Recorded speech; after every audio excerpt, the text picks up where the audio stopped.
Camera's way brighter than my old Droid thing. Is that a good thing? I don't know. It's a C920. It's the best in the market. Is it though? All right. I mean, right now. I mean, what other technical, like, what other webcams are there right now? The Kyo? Is it called Kyo? Kyo, the Razer one? Oh, God, it's so expensive. it's still a webcam though.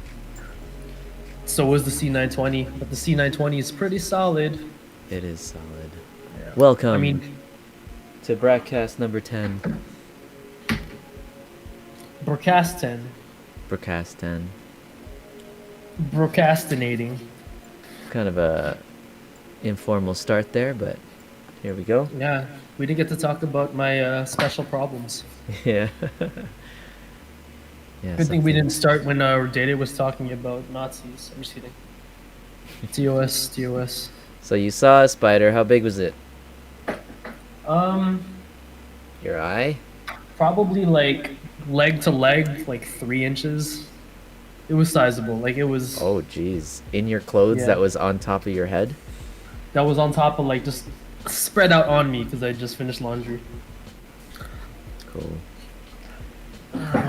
Is it cool? I don't know, dog. Do you guys have mukbang stuff with you? Oh, we can't hear you, Dan. He's smiling. That's all he needs to do anyway. Just smile and nod. Wasn't sure if he's talking to us or somebody else. I Talk guess to himself. somebody else. Motherfucker.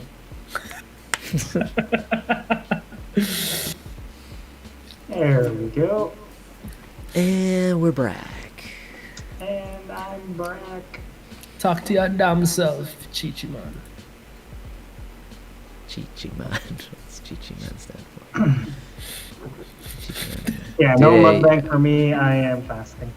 Nice. I am slowing. Nice haircut, Dan. Thanks. I thought that was a joke because his screen was black.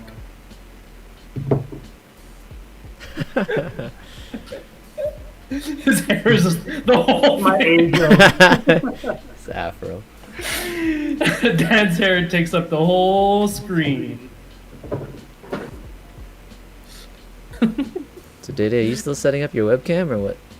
Yeah, hang on. Oh, I okay. hope it doesn't do that thing that happened to you last week. Oh, I'm sure it will. Where it screws up FJ's camera. Zip. Makes me skinnier, so it's okay. You shed 10 pounds on the camera this way. Yeah, I don't need to run. That's why I haven't been running. You want to show your run metrics, Dan? Pull it up. Pull that up. Danny. I have not been contributing. I totally sucked this week, so our numbers went down. That's fine. I'll be back next week, so it's gonna be gross. However, our participation this week There's more? doubled. Oh, Yeah. look at that. Sharon's in Yeah. there. Got Mike's Jared, in there. David put them in. Michaela. Oh. Michaela put them in there. Bad, FJ, bad. Look at Tyler? my numbers. I dropped like 40%. That's so bad. Oh man. Maybe I should translate how many kilometers of snowboarding to running. Every 5 kilometers of snowboarding is like 0.2. Hey, well, it's Huh? yeah. Depends if I'm Huh? jumping or like shuffling around, like and you're just, what's it Mhm. called? I forget. Skating? Skating? I guess, yeah. So this week's topic, ooh, Oh, Fancy. look at his haircut and everything. Wow. Hello. So white. The I heck? haven't seen him in so long. What happened to the rest of your mic? Who's that guy? Oh yeah, fancy Mike. God. It's attached to his arm. It's attached to his shoulder. It's built on. It's just constantly, it's just perfectly aligned with him. It's like a mic gimbal. Doesn't matter how he moves, it's always going to stay in place. So this week's topic has been brought to you by Day. What? It This is is. your idea. Day-day. I did? Yes, you, me, and Mike were talking one night, and then I asked any ideas, and you suggested this. Oh, you're in trouble now, Day-day. All right, Day-Day's our resident expert. All right, Yeah. lead the way. 90% He can of host. Commentary from Day-Day. See you guys later. Oh. Okay, bye.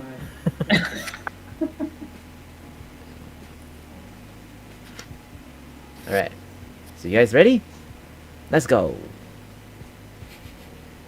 Are we running target's gonna be the same, It'll be the same. or is it going down?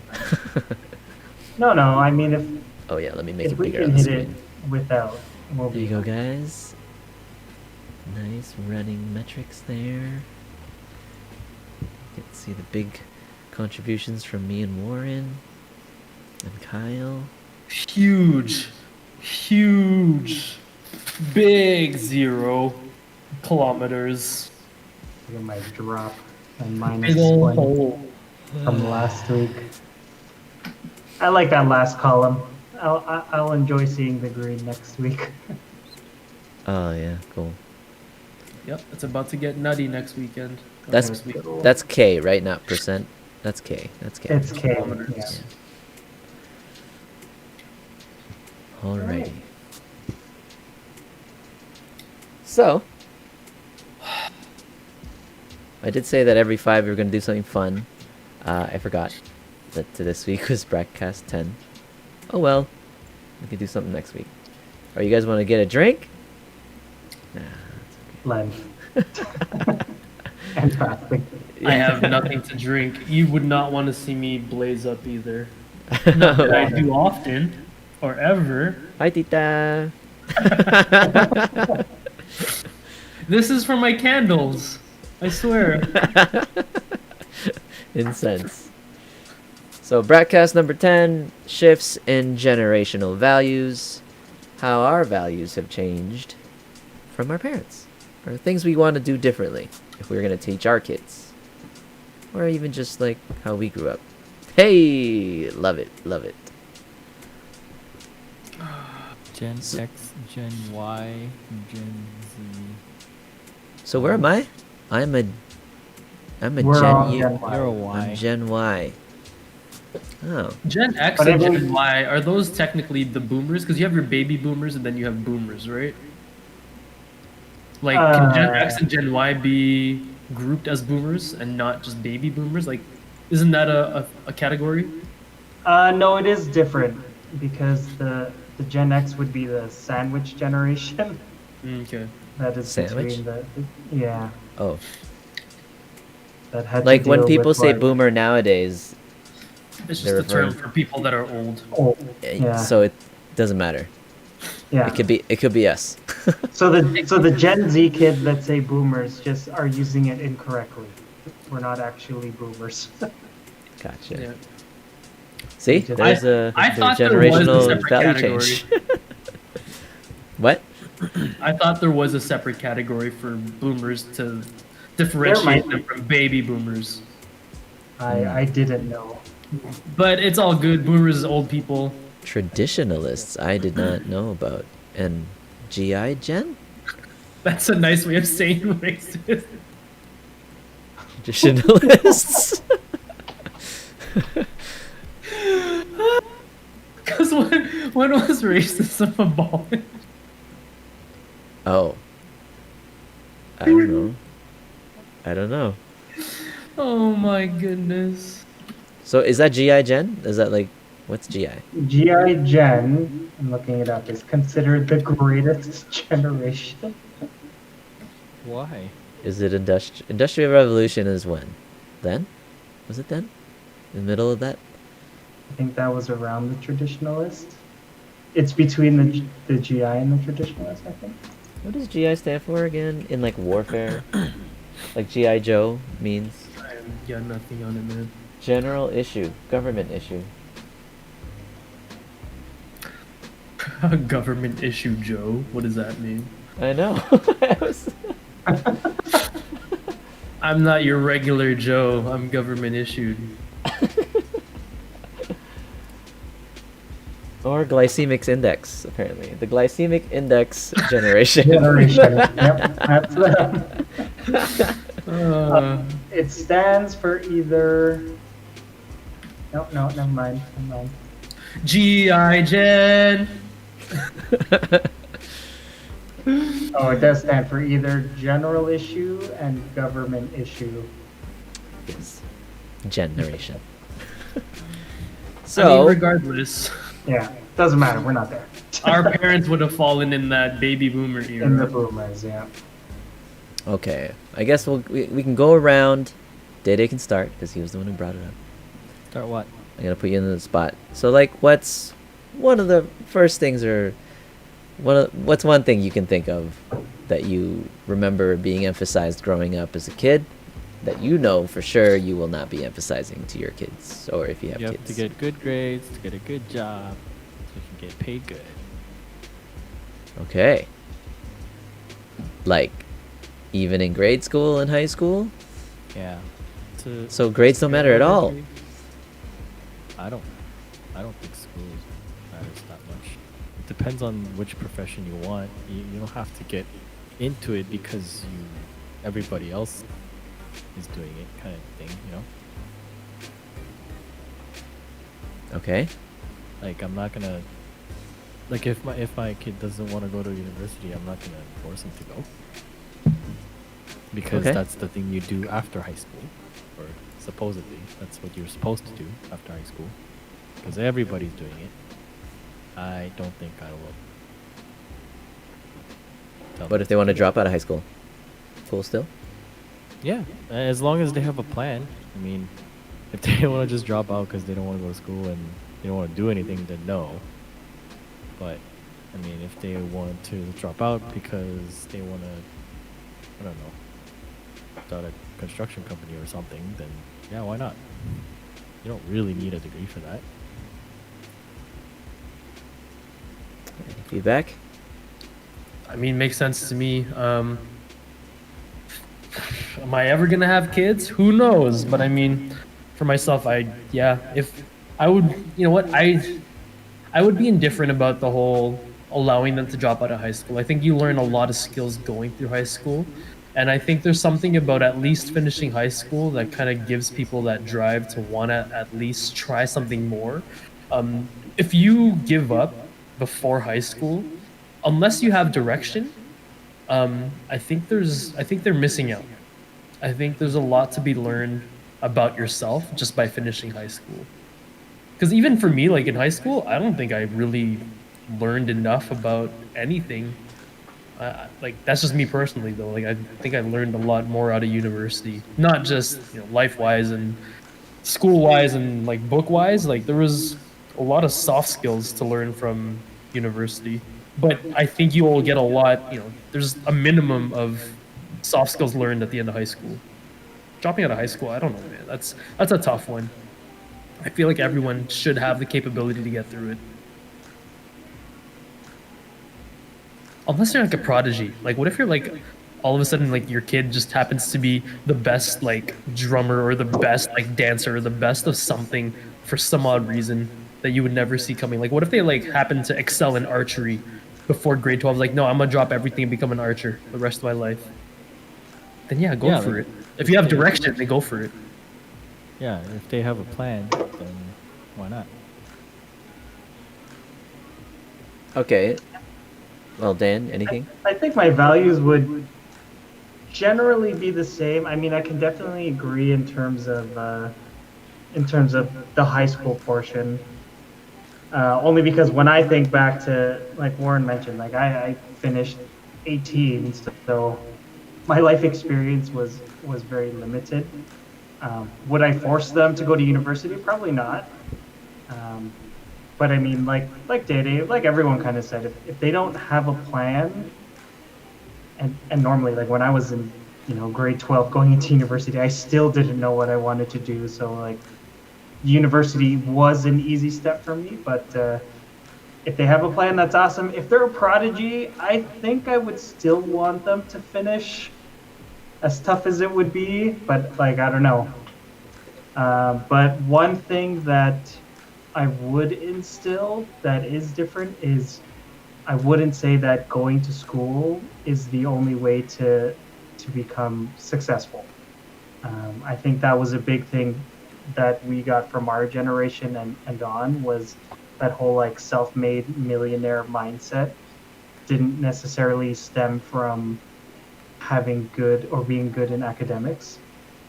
Does it help? Absolutely. But I mean, having that like business mindset and learning skills outside, if they start teaching those life skills in school, that would be much more productive. Yeah, because I did learn a lot more about life outside of school. It just, I happened to learn a lot of those skills in those school years, not necessarily from school, but the social interactions, the development, all that fun stuff. I still definitely think those are important. So that would be my take on it. So I have a question. Do you going through it, not even for the next generation after us, but for us, would you say that that emphasis that was pushed on to us from our parents helped? Still unnecessary for us? Were we in that transition phase where we're finding out it wasn't necessary? You know what I mean? Like- Which values are we kind of stemming towards? Right now, it's the education part. Okay. Pushing school right now. Nothing else right now. School. And also, if it helps, maybe in the context of how big of a difference did it make for them? Like, was their degree and was their diploma much more prevalent in them getting a good job and making, so earning social status at their generation compared to where we were? I think the biggest difference for my parents would be, well, one, they graduated university in Philippines, so they finished a lot earlier than we do here. Yeah. And that kind of baby boomer generation, their career focus was one career job driven. So when they came here, they were fortunate enough to able to get a career and a job within that field. And they were, probably the last generation to be at a company for 30 plus years, unless, you happen to build up really early, your network early, whatever. But I mean, so that was the difference for my parents, I think. They just finished early and they were able to get a job in their field really early, and it benefited them in that respect. Would I do the same thing with future kids? I think I would push, to get a good education, if they're not veering towards something else. Like if they want to go to an apprenticeship, awesome, but that's still a form of education. If they want to do something different, if they want to get into a career, get work experience, I have no problem with that. But I mean, if out of high school they're just going to get like a job for the sake of a job and not a career, then I would probably ask them, like, what's their plan if they do plan on some type of education, whatever avenue it might be. Do you think, like, that piece of paper, like, let's say they don't know, but they want to work so they can earn money at starting younger, like in high school, like you said, and they feel like going to school in high school isn't going to help them make a choice. They'd rather, like, experience different industries through work, but they don't get that diploma at the end. Do you find like that piece of paper is less important nowadays? Like it doesn't really make a huge... High school or high like school, a high school, second? high school. I still think high school would be recommended. I would still not push, but I would want them to finish. Like I said, like when I was 18, even if I worked, you know, all the different industries, I don't think I would have enough knowledge and social development to be able to really fully understand what I would want to get out of it. If they wanted to explore and work as well, I'd be all for it if they do that at the same time. Nothing wrong with working hard at the same time of school, but I would still want them to do that. You know, the more I think about it, I would probably force a kid to finish high school. It's not even about the status of it. I think there's enough to be learned after like completing high school, or at least making it through high school. Like I feel like there's a level of maturity you need to be able to finish it. Just to be like, even though you hate it, you kind of have to suck it up. They need, like, I think kids, or you know, every person should learn a little bit of discipline to finish what they started. Well, that was the point. Apparently, with post-secondary anyway, even employers were saying that it's not so much even the program or whatever specific subject you were pursuing. It was that you would commit to a program for at least 3-4 years and finish. Mm-hmm. So I see that in high school. But again, the paper itself, the degree itself, or the diploma, what if the guy or your son or your daughter or whatever wanted to dedicate 4 years, 3 years at a place of work, and then learn interpersonal social skills there, or like wanted to be, I don't know, I don't even know how homeschool works, but like, you know, you can learn, you can probably learn anything in high school. You can probably learn it from YouTube now. Yeah. It's true. I'm pretty sure the way the homeschool works is your parents would kind of pick up the material or curriculum, and then they'd be the ones to administer the exam. Or what happens is whenever there's exams or major milestones, they go to a nearby school and just take it there under the supervision of a principal or a teacher. Mm. I think the only difference there is there's nothing wrong with like homeschool and things like that, but kind of like how quarantine is now, I think there's a big social development aspect to it. Like high school for the education is good, but I wouldn't want them to finish just because of the education. There is that growth in other aspects of their life that I would want them to go through because of high school. Yeah, the It's like soft skills. interpersonal skills. Yeah. But Interpersonal skills and just like organization, time management, resource management, all that comes into play even in high school. yeah, but Yeah, You like, learn that in high who's- school?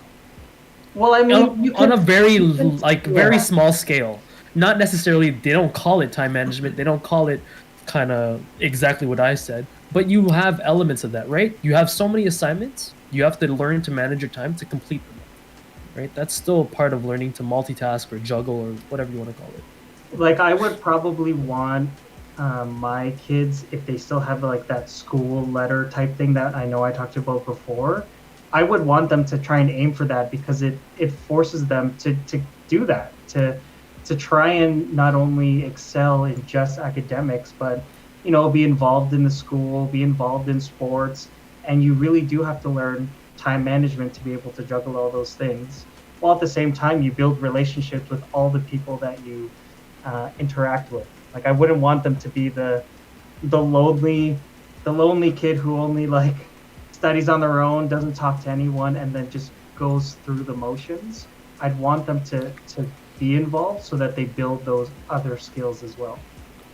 Agreed. Because even with that, like there's a thing of like learning accountability and just being part of a community at the school. Like, I don't know about I don't know. Everyone was forced to do volunteer hours, right? Yeah. Like everyone had to like put in 10 every year. maybe. Yeah. I did. Yes. I don't Interesting. remember that, but I probably did. The reason I bring that up is I think that's a good entryway for students and kids, or just anybody, to get a taste for other aspects of life. And that I know, in like, so in the British system or in like the IB programs, you had to do at least an hour of like extracurricular, like that's physical. You had to do an hour of extracurricular that was some form of art or creativity. So like, you know, school plays, music band, or stuff like that. And then Yeah. you had to do at least 1 hour of community service, where it's legit giving back to the community in some shape or form. Having that really, those are the kind of some of the soft skills I would be alluding to. Like I would want a kid to make sure that they're going to try things, so that they're not what Dan mentioned, the whole kind of just hold up into their and just going through the motions of school. Like they're not just doing it just because everyone else is doing it. Like they're actually trying things. You know how we talk about find your passion and stuff? That is a good way to find out what you do like and what you don't like. And there's a lot of, again, the interpersonal skills and soft skills of managing your time and being accountable for your actions. All of that comes into play in those kind of things. And I think finishing high school is a big deal too. Like that kind of plays into that too. Side note, Logan Paul was in the chat and he was like, "Yo, I'm bored. Entertain me, please." And then he wrote, "Never mind." And then Gangsta Boy was like, "Entertain me, please, too." So that was interesting. Cool. Well, sorry, Logan Paul. Sorry, Let's Mr. talk Logan about my Paul. penis. Dick talk. I didn't want to cut into that very serious topic. So, guys, it's just what I'm gathering from what you're saying is you would only learn those things from high school, Oh. but you don't. Like, who's to say time management or giving them the volunteer hours, the parents can't administer? Like, making your just telling your kid they have to do it from the parents or something, or like giving them that program without having them to go to school. Time management, what if they want to do 2 or 3 jobs? Or they did want to do extracurricular activities, or they want to join a team, but rather than a school team, it ends up being some city team to compete and whatever. But then, you know, they wanna earn money so they can buy their own things or pay for the team, so they do their own job. They still have a social life.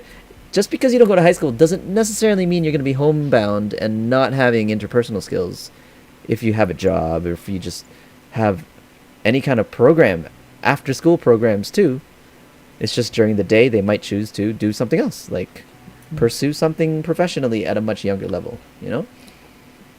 I don't think there's anything wrong with that.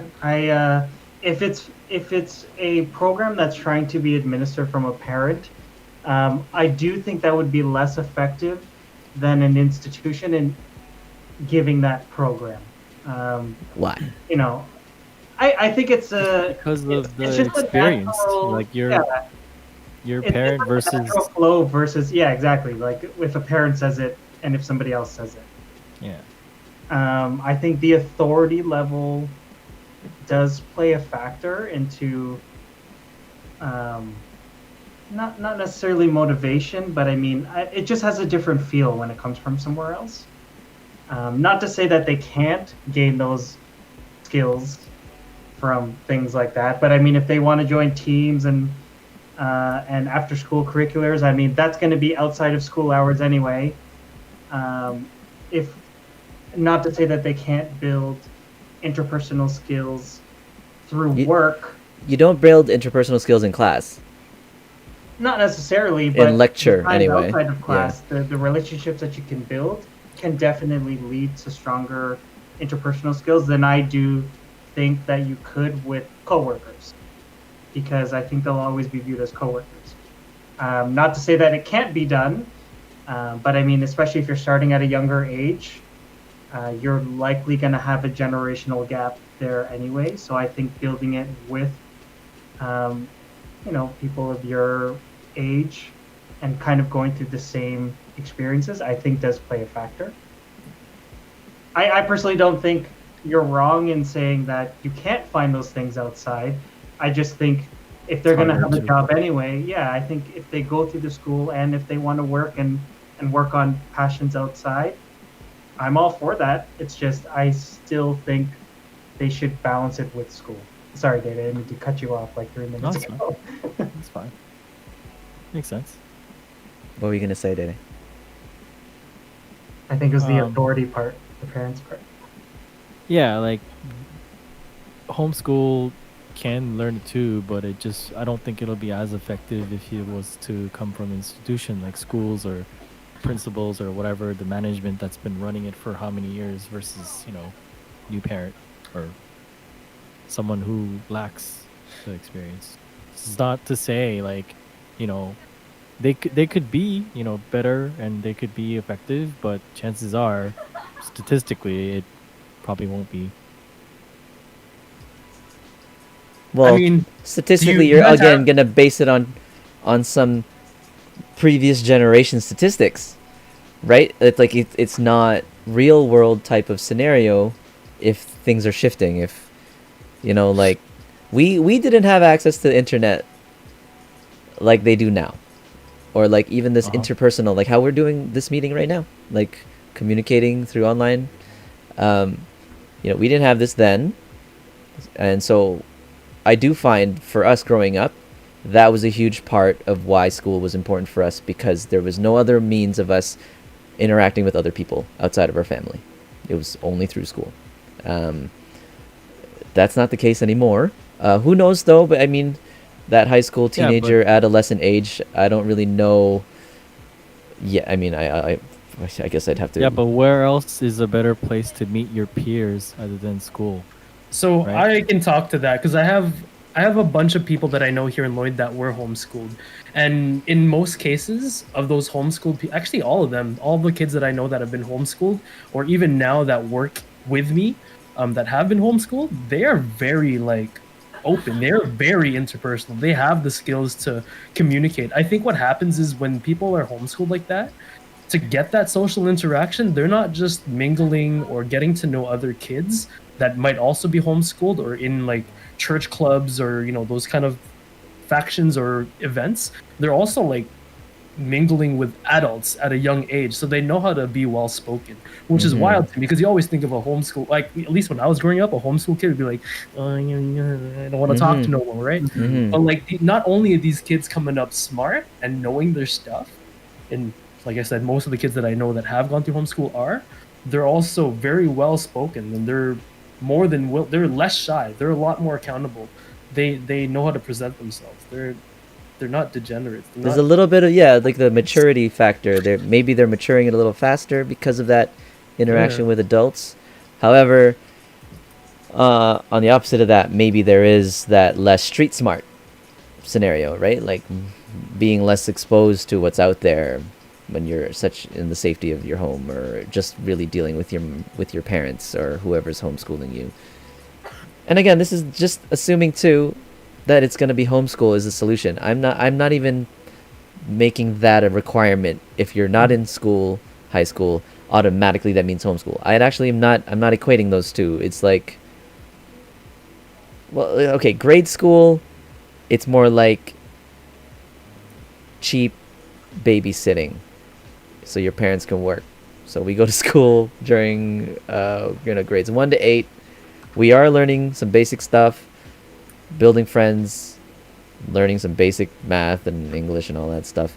But it's because we're not old enough legally to take care of ourselves during the day until we go home and have someone old enough. And then we reach high school, again, that middle age, adolescence. But yeah, I mean, if it's something maybe we, our generation as parents, promote maybe younger, and maybe take more of a hands-on role, open communication with the kids compared to what we had. I don't know about you guys, but it wasn't a lot of open dialogue between me and my parents when I was growing up from grade school to high school. It was not like we're friends, we're talking about things on a normal, comfortable level. It was always parents and then kids and then authority figure.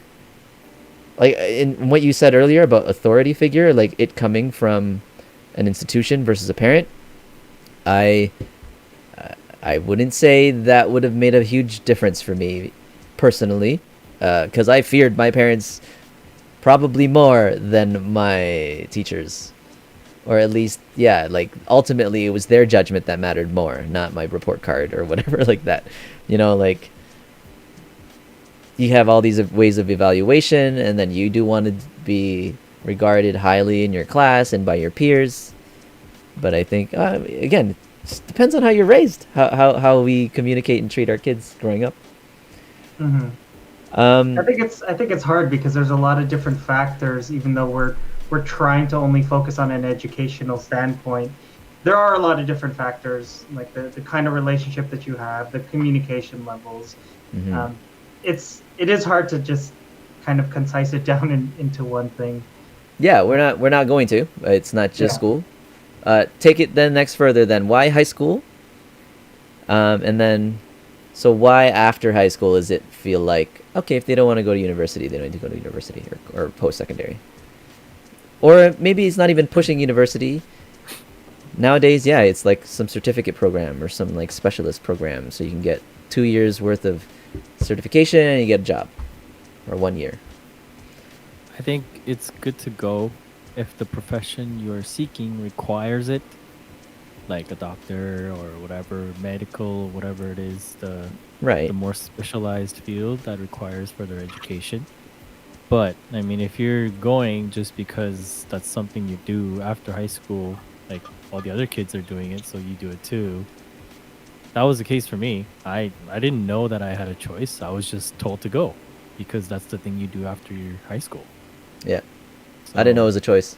yeah, and then Thought it was part You of know, the I don't formula. even know where my degree is right now. It's probably stuck under a bed somewhere. I don't know, right? Like it doesn't mean much in my current stage in life.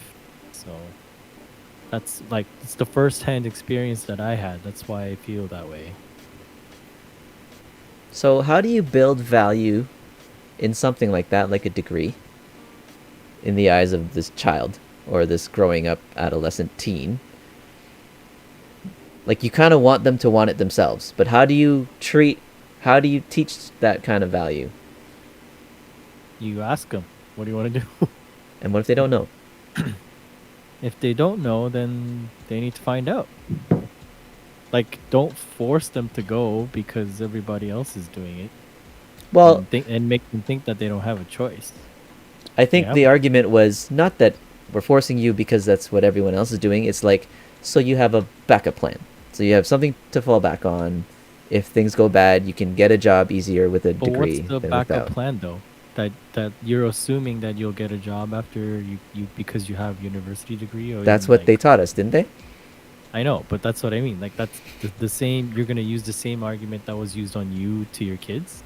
I'm not arguing for myself for my future gen. I'm asking. Oh, It's just a- When I I'm think not about that situation, I think my parents would have told me if I were that kid, they'd tell me, go to university, go to college, and go figure it out. I think the difference I would set, or I probably wouldn't say, go into university, go to college. I would give them options and be like, hey, there are other options than just post secondary.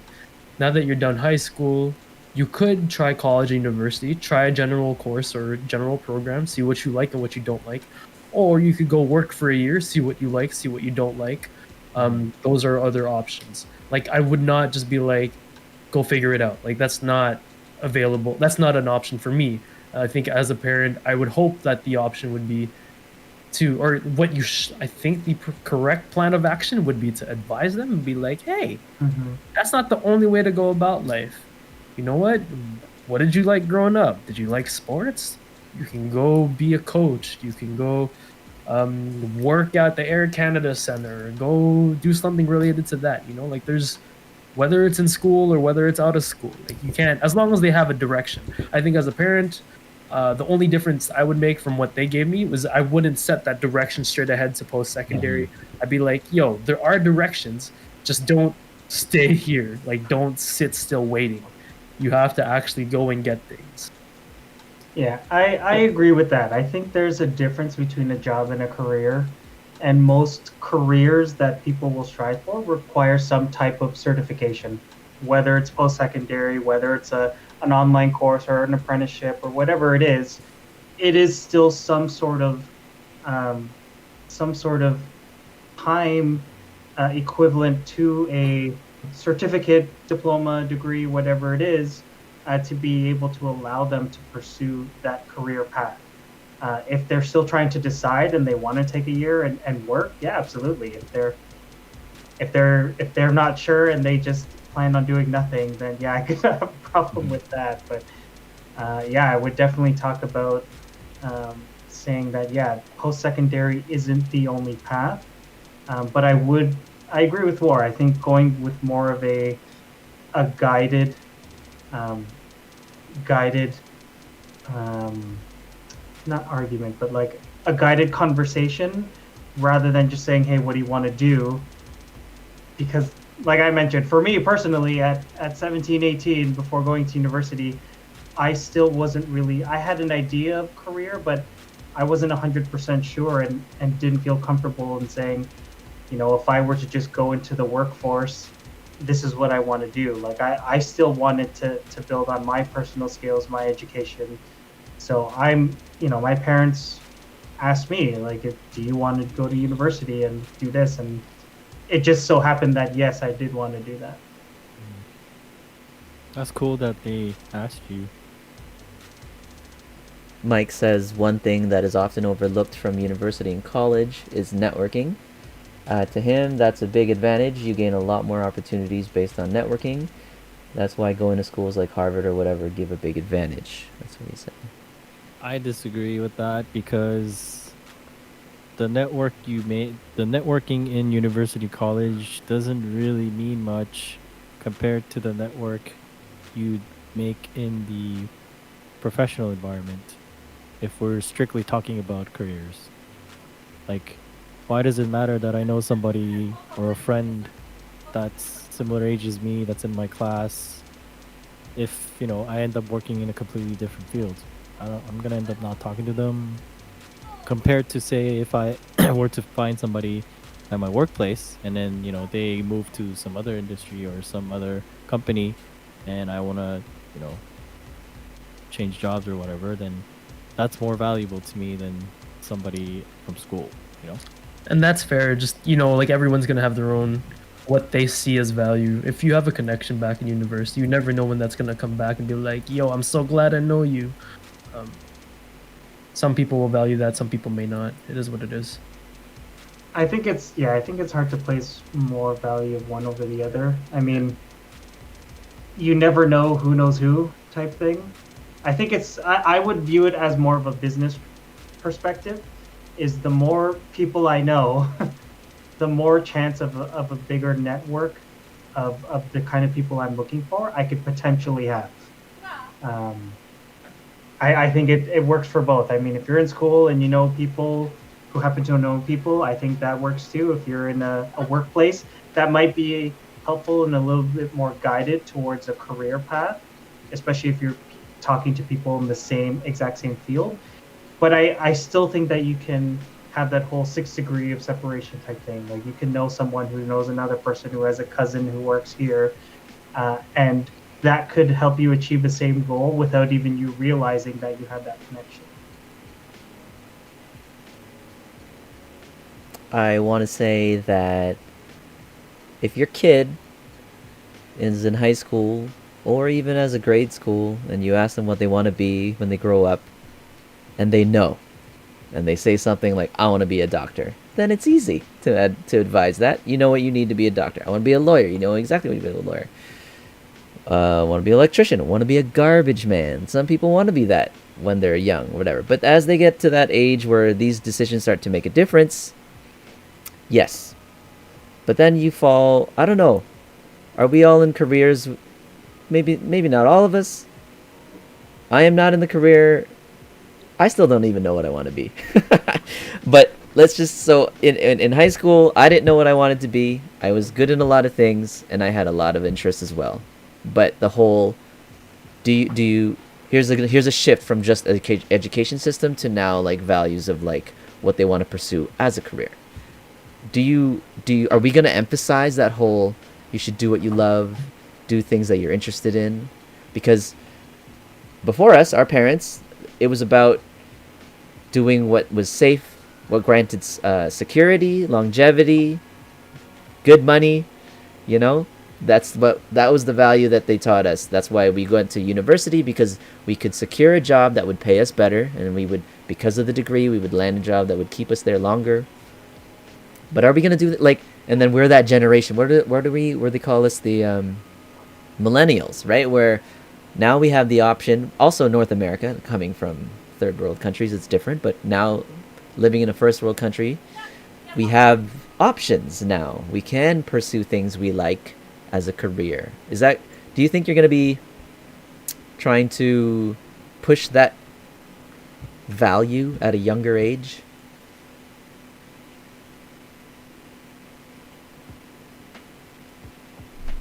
I think ultimately for me, it would end up just being, here's open conversation. Here's what my parents put me through. Not to say put me through, but here's what they kind of raised me to be.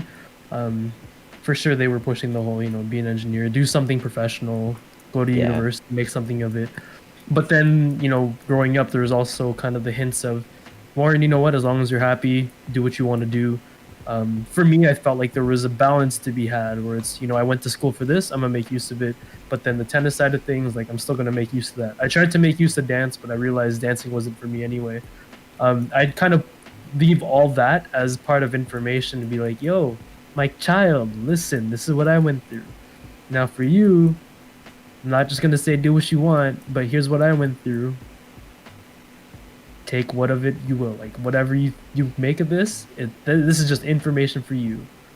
Ultimately, I would want my kid to be happy in the end. However they get about that is what it is. If it's through a profession or some sort of career with some sort of like schooling involved, is what it is. If it's not, if it's something about there's some passion, if it's creative or athletic, so be it.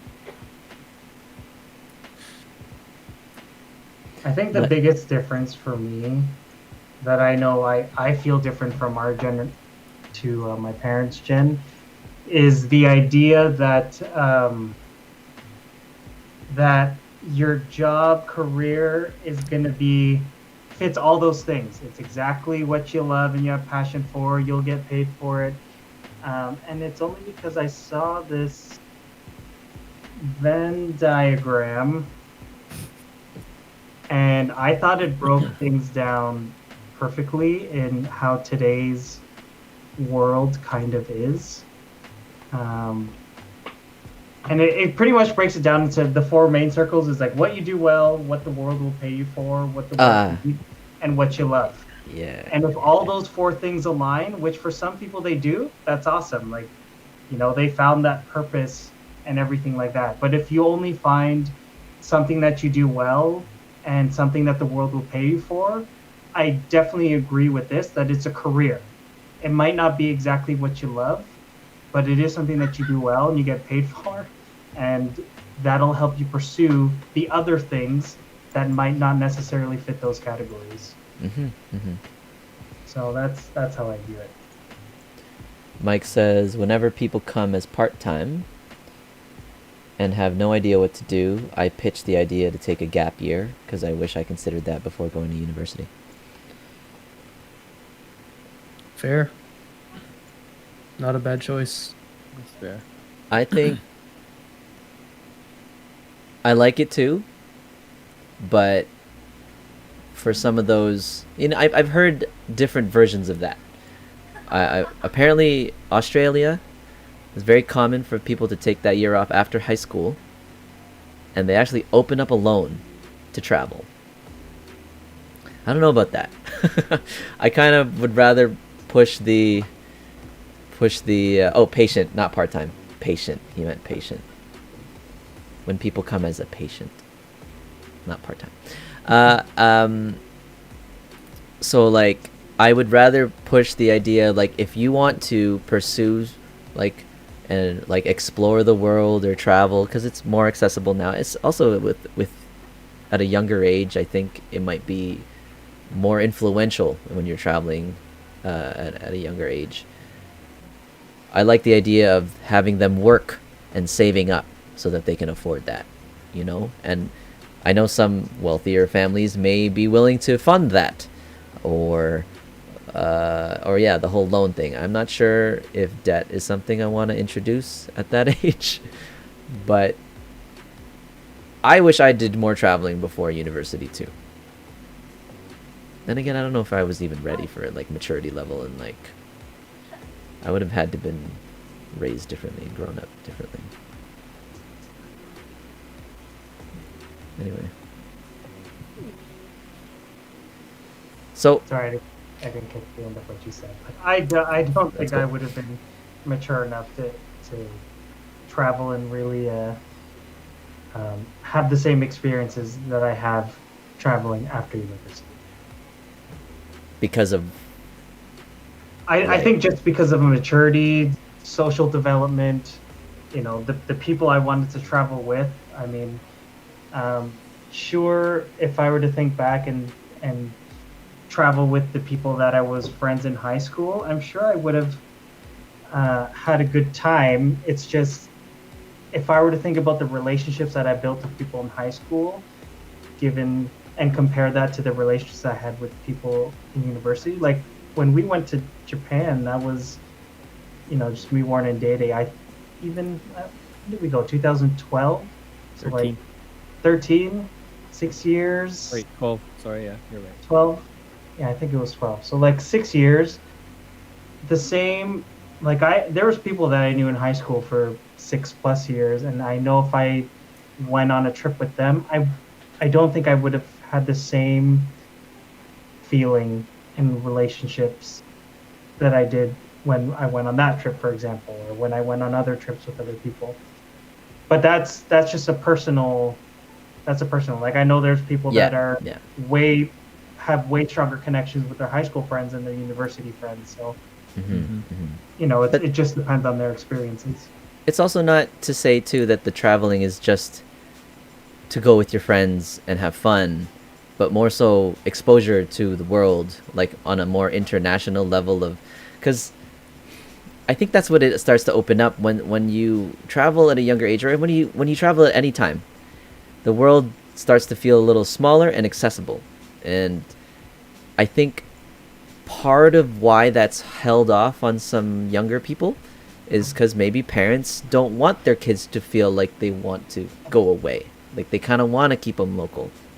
Let's say our parents immigrated here to Canada because they knew there was more opportunity here in Canada, so they'd want us to stay here in Canada rather than like open up that whole, oh well, look at the world, and then all of a sudden we would consider something else, something completely different away from Canada, something they worked so hard to bring us here to. You know what I mean? Mm-hmm. So I do think that is part of the reason why, even maybe it's North American culture, why that's not so open. Maybe Asian immigrant type of culture, because I do see it more with like North Americans or like Caucasians or Australians. Travel at a younger age, you see a lot more with non-Asian cultures. It's true. Mm-hmm. I think I agree with you when you said that I would definitely want them to work for it as opposed to just get it. I think even university tuition, right? Yeah, absolutely. Yeah. It's just another sense of accountability. Like I knew people in high school and they got like graduation gifts of like cars and things like that, and I'm just like, what? Yeah. That you got that? Like, I stopped getting allowance when I was like 10. Yeah. I just had to earn money, other ways. But I mean, and that's a each their function. own, I guess. That's a function of wealth at the time. I would hate for any part where they feel entitled to anything. That's the one thing I want to avoid. That's a big portion of it. Right. If their parents give them that, but they don't have that sense of entitlement and they do work hard. And Yeah, it feels like a reward. Yeah. Awesome. That's great. Yeah. I know plenty of people who are like that and who are wealthy, but I mean, I would want to make sure that value for sure, that that sense of entitlement, I want to make sure that they don't have that.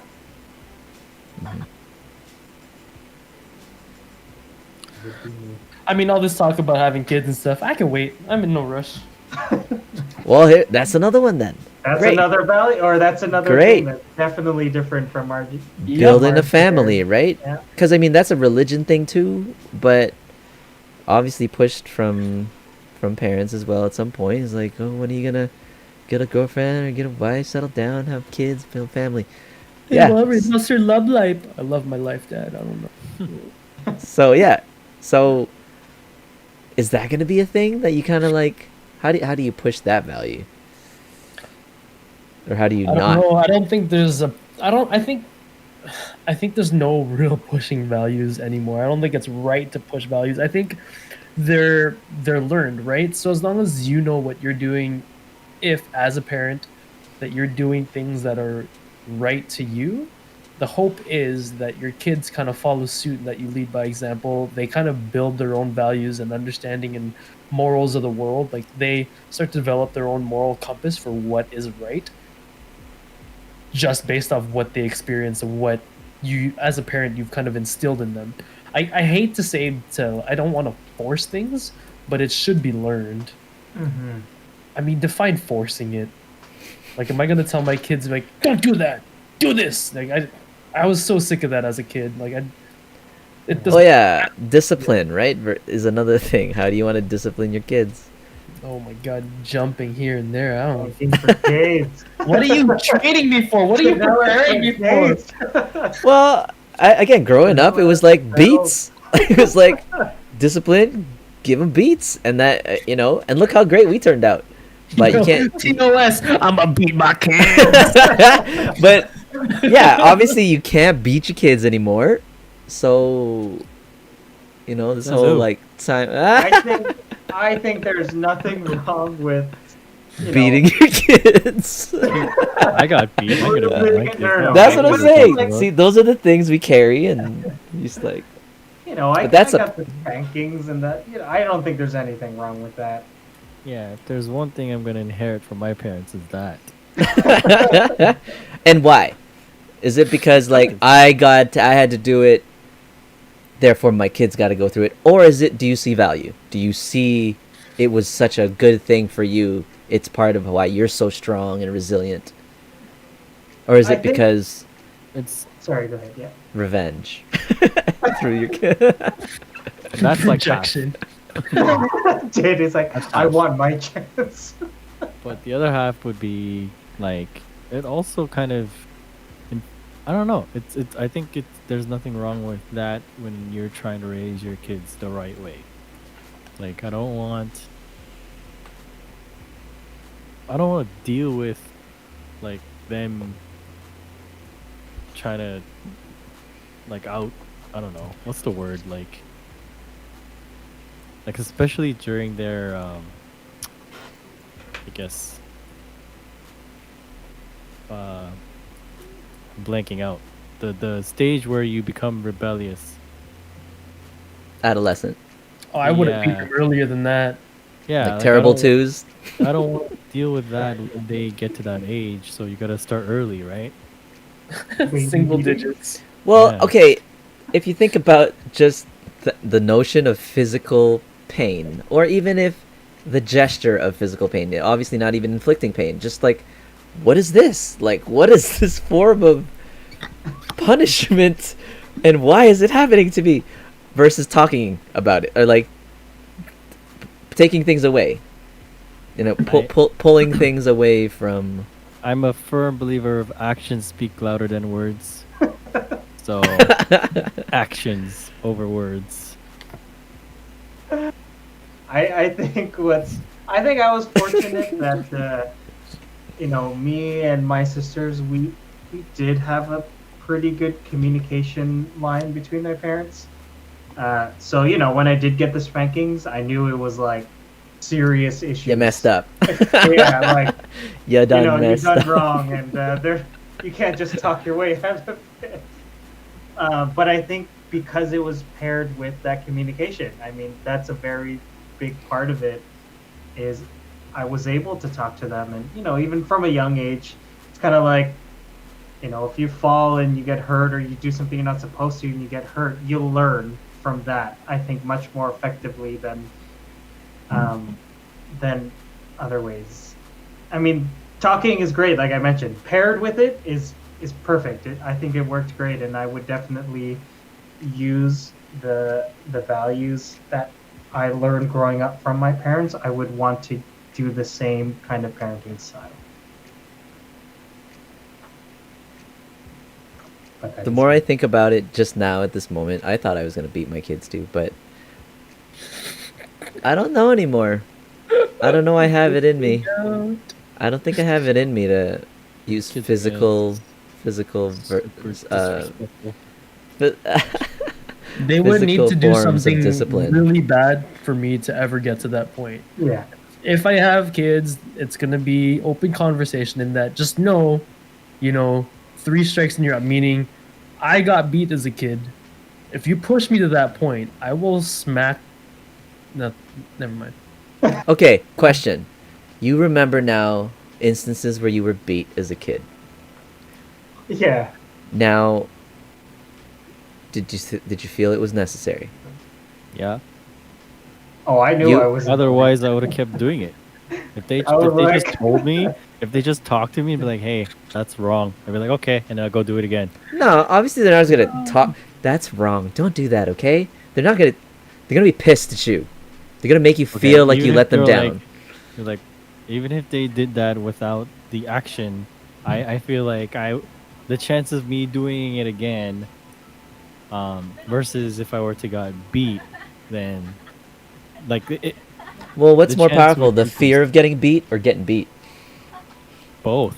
I think if, Both. I think As if you soon as use they it go for that- wisely enough, yeah, you know.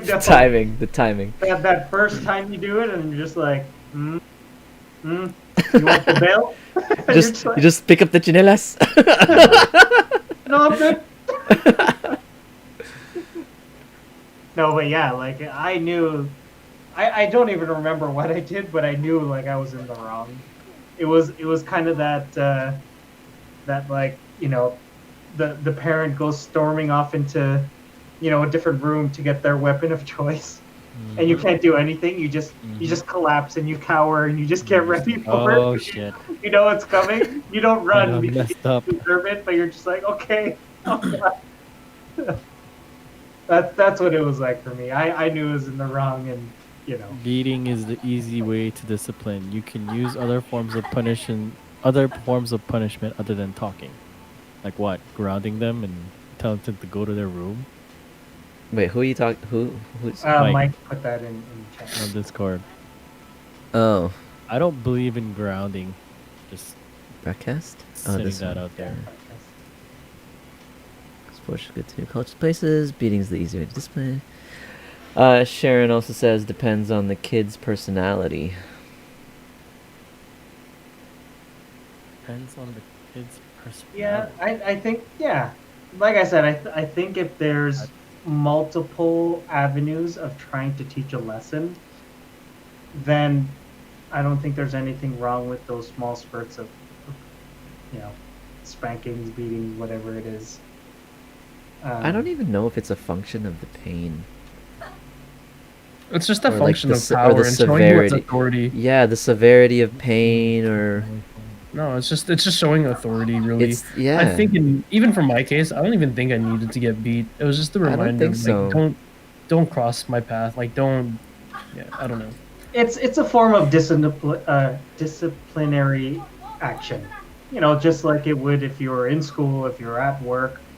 It's just obviously at those institutions they're not going to beat you. Yeah.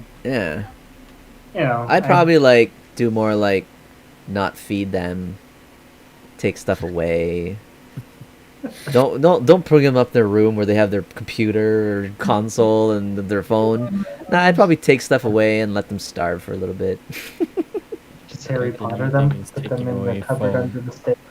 Yeah, like what Canceling Mike's their saying, phone canceling their phone plan, throwing out their Xbox out the window. No, I wouldn't destroy goods. I'm too. Like, no, I paid for that. Yeah, exactly. Yeah. I still play with that. Yeah, exactly.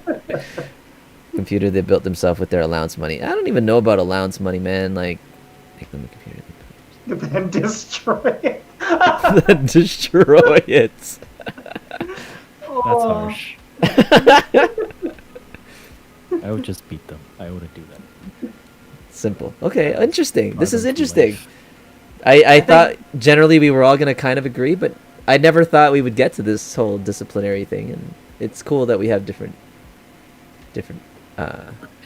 plans and perspectives on this.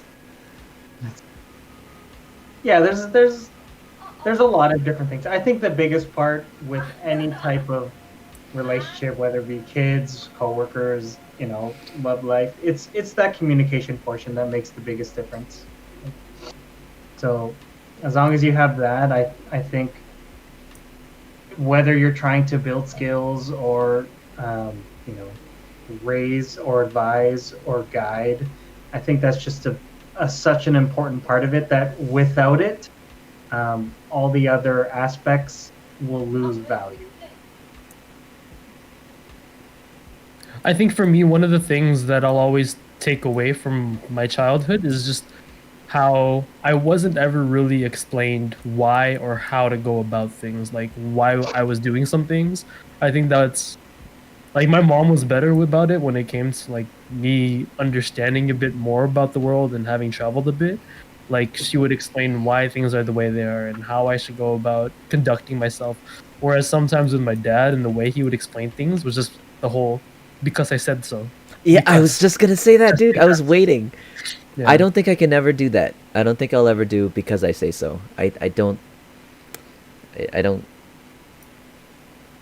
It doesn't make sense to me. You know what it is now? It's because I love you.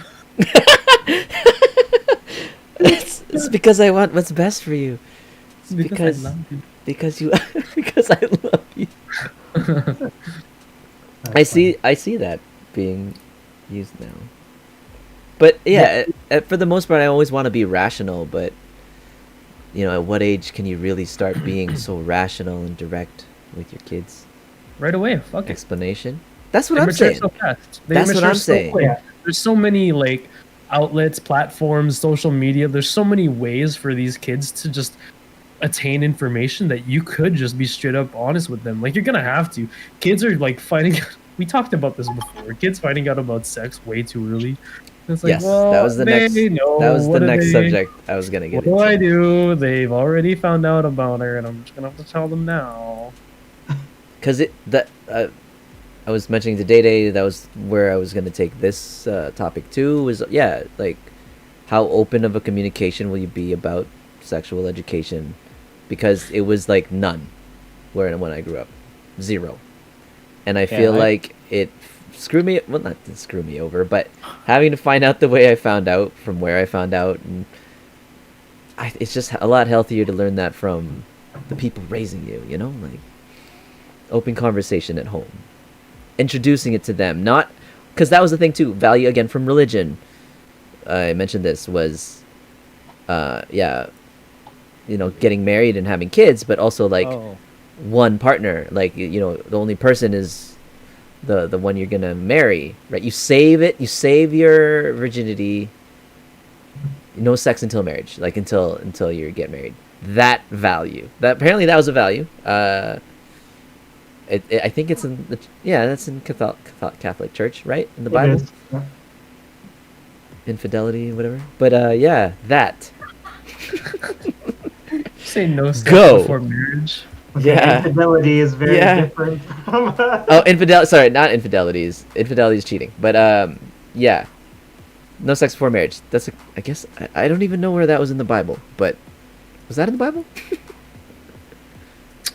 It is. Okay. Premarital sex. I never understood So- that. Like, what value is that's supposed to create? It's to not give in to your urges and lust. It's just to learn how to like discipline yourself into not giving into temptation. But why is that labeled as lust by default? What if No you idea. actually love this person Exactly. before marriage? But what It's if not you love them? premarital sex if you don't get married. But what if you? what if you love each other at like 12 or 13? Well, I think the idea is That's yeah, different. sex. Well, how do you know Is- what love is, right? I think in Catholicism, sex isn't the more of a just pleasure view. It's for procreation. It's for that's why. That's Exactly. why. That's why they have that. Yeah, you only have sex for the notion of wanting to have kids, and then you Yeah. should only want to have kids with your spouse. Oh, okay. Where I think it's different in So our their generation. definition is wrong. Okay. And we just lost all Roman Catholic viewers. No, but I don't think so. I bet you it's the opposite. And we've got 8,000 more Roman Catholics listening to this. I think, yeah, I mean, in terms of the value, I think it's a different age because the idea of marriage, I think, just happens later and later within our generation and on. That might change. I mean, before marriage was, when you were 16, 17, 18. So, that's usually around when people have an idea of It's true. an actual understanding of love, maybe in terms of relationship. Would I have issues? Personally, no, but I would want to have a talk, or want kids to talk to someone. There was no contraception back then. Says Mike. There was. What do you That's mean? true. They had burlap sacks. Yeah, but then so they're just gonna keep that forever, as the world just moves on. Are they just Well, gonna live? that's in a the good past? point. That's a good point, though. Like previous generations, school finished sooner. You go into the workforce a lot sooner. You do get married younger. You establish roots younger. But now, that's just not the case. People are getting married later and later. People are having kids later and later. People are finishing school later and later. So yeah, It's that whole it's like- notion. Yeah, there's I don't know. To me, that seems like there's algebra, there's mathematical theories, and you're still playing with abacus. What? It's such an old thing that doesn't apply to the modern world anymore. Yet they still keep it because for the sake of keeping it. But Well, who's I they? mean, You okay, saying the Catholic Church? Yeah. Yeah, you're talking about the institution. What I would say is, like my sisters, obviously, they got married in Catholic churches, so they go through the marriage prep programs. Oh. So you talk with the priest, and I've heard this from other people who've gone through the same thing, and they'll ask and they'll say, okay, have you, do you currently live with your partner? Have you had, premarital sex? And, they're honest, they'll say, yeah. And they're just like, okay, they understand that that's the world we live in today. It's not like a get out and that's it. Slap on the wrist. Get out of this charge! It's like holy water. Ah! But yeah, I mean, so even though it's written, I think in terms of practice, I think there is leeway that changes within the institution when you actually talk to someone in a religious authority. But yeah, that's what I. From what I've learned from other cultures too, again, we're all coming from a similar kind of, Asian immigrant value upbringing, but European cultures, more liberal or progressive kind of upbringing, they're introducing sexual education to their kids, grade 7, grade 8, introducing safe sex methods and things like that, because they know it's almost like they know it's gonna happen, so might as well prepare them rather than preventative attempts, Yeah, rather than just using abstinence as a as a measure. And I feel like that's one thing for sure that I think would have to be different in future gen. Yeah, you're not going to be able to prevent them out of fear and institutional religion or anything like that alone. Oh, I mean, it never worked anyway. I guess they'll all say it is on face front, but behind closed doors. I have a question for you guys, because I know FJ, I think you mentioned it briefly, was that whole parenting, communication, how open would you be? Did you guys have the talk with your Nope. parents, with anybody? Nope. I learned in school. Nope. I think I learned through through porn. Sex jokes.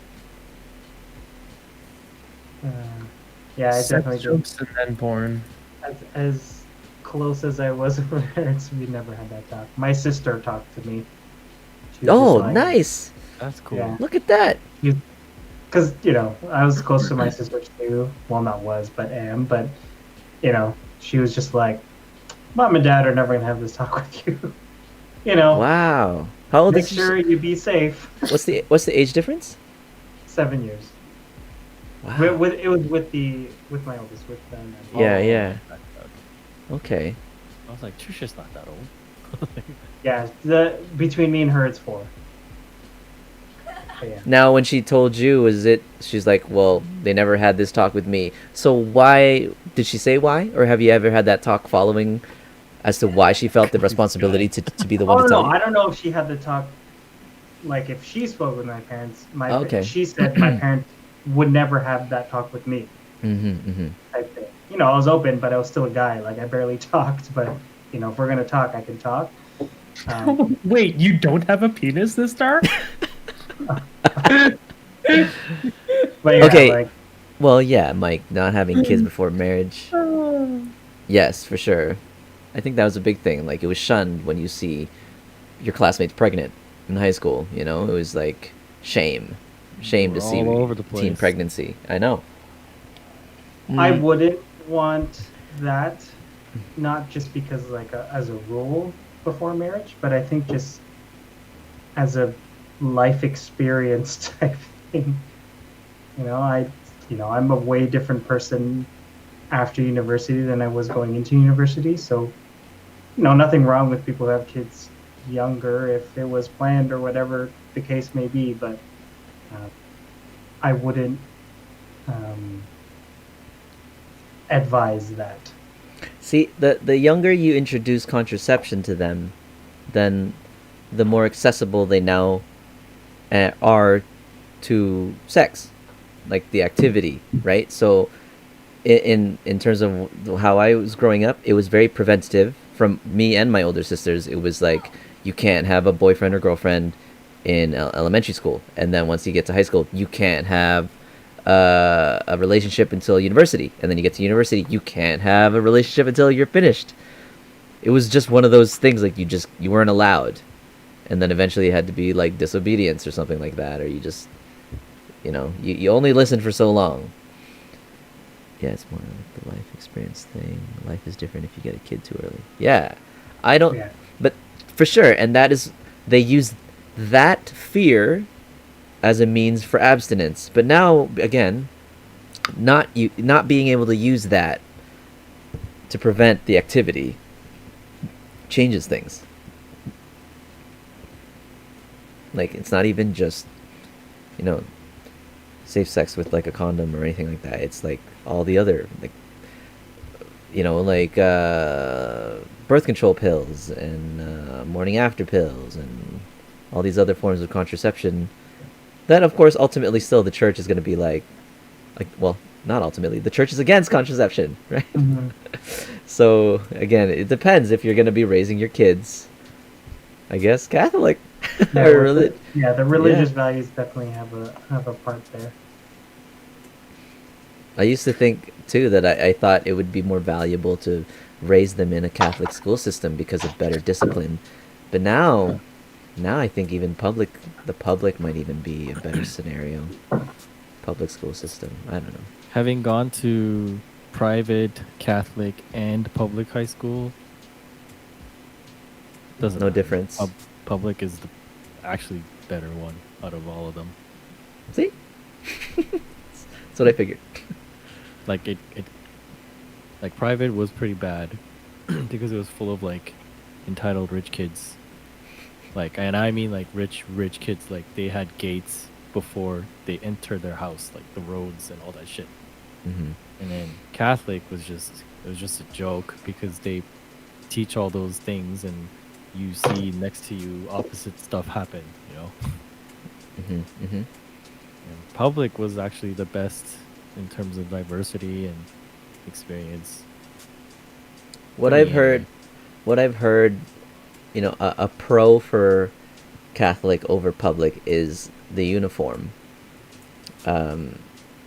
It's hard, let's say, for less wealthy or maybe just less stylish kids who don't have that uniform option, who now have to think about their actual attire, have to think about their personal style. Apparently, it's a struggle for some, and it could lead to other social problems and issues, self-esteem and like, I mean, view. I could see that, but at Yeah. the same time, it's not like because of that, all like because you wear a uniform doesn't mean those like bullying and all those things that happen in regular normal schools that without uniform doesn't happen in Yeah, it'll still those happen. schools either. Yeah. If anything, I can see why, like because like you want to create that whole like one body image, but I don't know. It's not, to me, it just seems like another business thing that Catholic school does. That's all. I liked having uniforms. Same. I didn't like worrying about what I had to wear. I just, yeah, okay, I'll throw out the PA days, or not PA days, like casual days, I wasn't crazy for, because then there was like, high school is a popularity contest, so people judge, and Hmm. kids are cruel, man. Again, it's a I- function of wealth, though. It's like, Uh, if you had money, or if you even were working, let's say you already had a part-time job and you could buy some clothes, your Mhm. own clothes, not just relying on birthdays to get these new clothes, and then you didn't get to choose those clothes. It's whatever you're given. So and like, I didn't even know what style was till later. Like, I don't even know how I learned style. You just start copying at some point. But throughout grade school, I didn't care. It was like, what fits? What can I play outside in recess with? Like, what's comfortable to wear for the whole day. Looks weren't like a big deal until I realized, oh, looks are a big deal. When you start wanting to court the girls. So yeah, how about that? How about, okay, not even just what Warren was saying earlier, like getting married, having kids, but relationships. Oh God. If you're, if they want to have crushes, or if they have crushes, or I think now it depends on how serious they're going to be getting. Oh God, I hope I have boys. really, because of that. Yeah. Because Like, of what? I know how boys are. I don't want to have girls who have to worry about that shit. Worry about what? Having a girl and then the whole relationship Have scenario. to worry about teenage horny boys. Oh, Yeah. Yeah. I guess. I mean, if they want to be in relationships, sure, why not? If it doesn't, negatively affect, whatever's going on in their current lives, go nuts. They start having sexual talks at the age of 12, then I will have problems. But Then you That's beat when things them. get complicated. yes, then you beat And then them. you just beat them. But I mean, yeah, because like I didn't really start to think about girls until like late elementary, starting to get into high school. I mean, my parents didn't even know I had a girlfriend until end of high school. So yeah, I mean, I Yeah. because they knew like other aspects of my life, I wasn't being affected. So if I Right. went out, that was fine. They, I would tell them I'm either with friends or whatever, and It was They're a secret. no, it just didn't come up. I think because my sisters knew, or they would find out, and they would talk to them, and it didn't bother me because it's not like my parents were against it. They just wanted to make sure that I was still being studious and responsible and all that fun stuff. So, So I that think is my parents are kind of the same. Like they didn't really like not to say meddle. They didn't really ask questions. They didn't really pry. They didn't really like grill me for it. Nor were they really pushing for things to happen. They were just like, oh, okay, cool. And then as long as it wasn't screwing up my schoolwork, it wasn't screwing up like you said other aspects of life. It was all gravy. It's all good. I wouldn't want to be that parent's like, oh here, take condoms. Oh here. You should try this lube. You know what I mean? Like that's really good. 'Cause I've heard that story here in Lloyd. Like there are some Oh. parents that are wild like that. They'd be like, "Oh, you guys have been dating for this long? Here's some condoms." You know what I mean? Like, Well, what not kind in of parent- that's honestly Maybe those though. parents were homeschooled. I don't necessarily think what you just said there is necessarily automatically Let me promoting rephrase it. sex. The words that I understood or what I was told were said were along the lines of, "You guys have been dating for a while. You should take it to the next step." Okay, no, yeah, no. okay. Yeah, that's. It's Here more are- like you guys have been Weird. dating for a remember while. you You're telling me probably stories like- starting to consider certain things. So if it is, it's still the choice, not the Yeah. push. It shouldn't be a push. Like, No, it shouldn't. So that is some So, story nonsense I've heard here. yeah, that's, It's like, so next level? Why? My dad told me to. Like, what is apparently we're supposed to. It's XP. Are you sure you want to do this? Well, I mean, my parents said so. that's so I mean, dumb. did your parents say so? They were gonna come watch and just give us tips. I don't know. Oh I no. just realized. I have to say Yeah, that. see, look, they gave me these. Oh, I can't see. Hi. What? I saw Hydro Flask. I didn't The see same it. one that Warren has. Oh, I nice. see. Jelly. Okay. Isn't Okay. that swell? I don't have a swell. Get that swell shit out of here.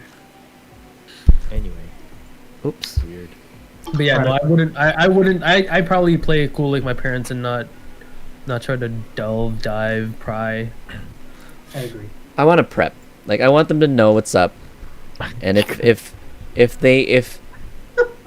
like you have to be involved to know that that's if they're thinking. Dude, I know me and Dave were thinking the same thing. Oh, what- Okay, so here's what you do. Prep. Here's the prep work. Okay, That's so- here's some clippers. Let me bust up my whiteboard. Let me show you what's going on. Okay, the best. Here's the game Like plan. okay, watch me. Okay, here. So your mom and I like. No, but I do know what you. I do understand where you come from. Because like, you want them to. You want them if to know. if they're gonna find out somewhere, I think it's better to come from a place that starts with like the foundation of that source is responsibility, because anywhere just- else is not. Like anywhere else is not. Like Just put him in a room and turn on porn, and then be like, ask questions after. no, it's the worst. Don't do that.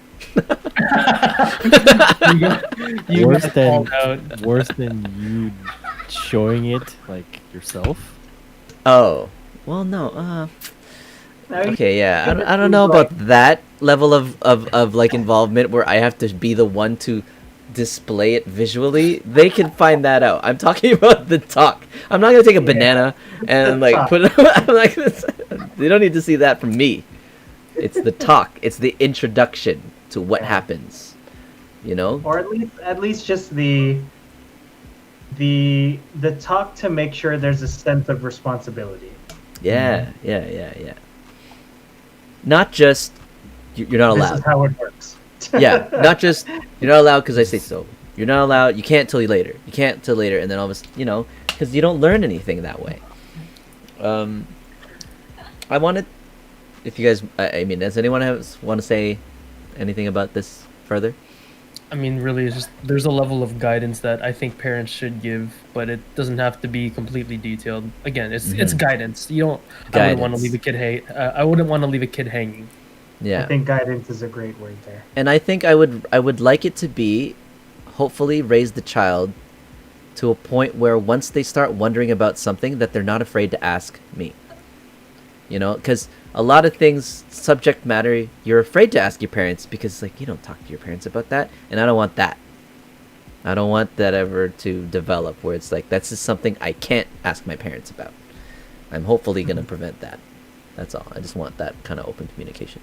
God, Yeah. just talking about raising kids, I can't even imagine. I'm just like, I can barely raise myself right now. What the Anyways, yeah, I'm good. Okay. Moving on from that, in terms of, like, again, sharing values. What about, like, your own views with, like, political or, like, world values about, you know, like, you know, global warming, recycling, don't smoke, you know, health things. Obviously, health things are easy because it's a part of, like, how you're gonna feed them, you know, like their diet and working out and being reactive, not eating too much and all that stuff. That's easy because they're gonna see it through you. And, like, not smoking, that I think that's a relatively easy one too. The health aspect. But then what about, like, the things that matter to you, the things you hold important? No, you're gonna smoke one cigarette with me every day. You're Korean. You have to smoke. Yeah. We're gonna Okay. smoke at least one My joint a bad. day. My bad. I was presumptuous with the whole smoking thing for myself, but you guys can chime in differently about that. But yeah. If it's a political standpoint, I have zero political knowledge and views, so that's just me. If it's world understanding, I think that is gonna be not. I mean, most of the knowledge we gain is from social media anyway. Political views, you know, global warming, like all those world issues, you're still gonna see on social media nowadays anyway. So I'd imagine they're gonna have some sort of exposure to that. Do I have some sort of value to that? I mean, the only kind of value I would want to raise them with is just to kind of have respect for themselves and other people, and that does include, like, the world. You know, don't litter. Think about waste and things like that. But I don't know. I wouldn't push anything on them, but I still would want them to develop a sense of respect in general to be able to apply to all those other types of values. Yeah, when it comes to that kind of stuff, I think every single individual is going to come up with their own understanding of things and their own kind of opinion about certain matters. I would just hope that, you know, if, or even for myself, just if I have any kind of passion or urge to know about something, I would do the research before I start spewing shit out of my mouth. You know, like, a lot of times, even if it is through social media, I feel like a lot of the things I see seem to be misinformed or don't give me all the information. I hate this generation, or kind of the just era I fake live news. in, because of misinformation. It's too easy to find uninformed articles and uninformed posts and then hear about it from other people who think that's actual fact, when potentially there's other sides to the story that they're just not seeing or that they're not giving me. I would You hear hope that, flat earthers? Yeah, no, I hate our era just because of the misinformation. Information here, like, this whole age of technology has been awesome and fun, but at the same time, the biggest drawback is the fact that it's so easy to get information out there and to receive information. And Who it's easy to knows get what's them on the real? internet as well. Yeah, that's what I mean. Like, who knows what's real anymore? Like, how easy it is for somebody to go and, like, edit videos and, you know, deep fake someone's face into someone else's message. Like, it's surreal. Like, I would hope, like, for whatever child I end up raising, whether it's my own or some stepkid or, like, an adopted kid, that they go off and realize that this is still a potential, that if they want to be informed about something, they dive deep before they start, like, trying to get people on the same bus as them. You know what I mean? Like, Yeah, ugh. like, don't take it as a matter of fact. Like, actually do research and build your informational research skills to form a valid opinion. That's a trait that I would want to pass on, or even kind of develop myself, to never know, to always learn. Because the people that tend to spew shit, they're the ones that say like, I know this is a fact. But at the same time, like, if it's political matters and things of opinion, there's never really knowing, because if it's all opinion, it's an opinion. Now in science, if there's facts, there's facts. What you do with those facts is kind of up to the person making decisions. That was a video I just saw. There was this lady who does like science tutorials and physics tutorials that she's like, oh, the science says this, the science says that. But really, science just gives you facts. What you do with those facts and what we research as scientists, what you do with that data is up to you. We've analyzed it.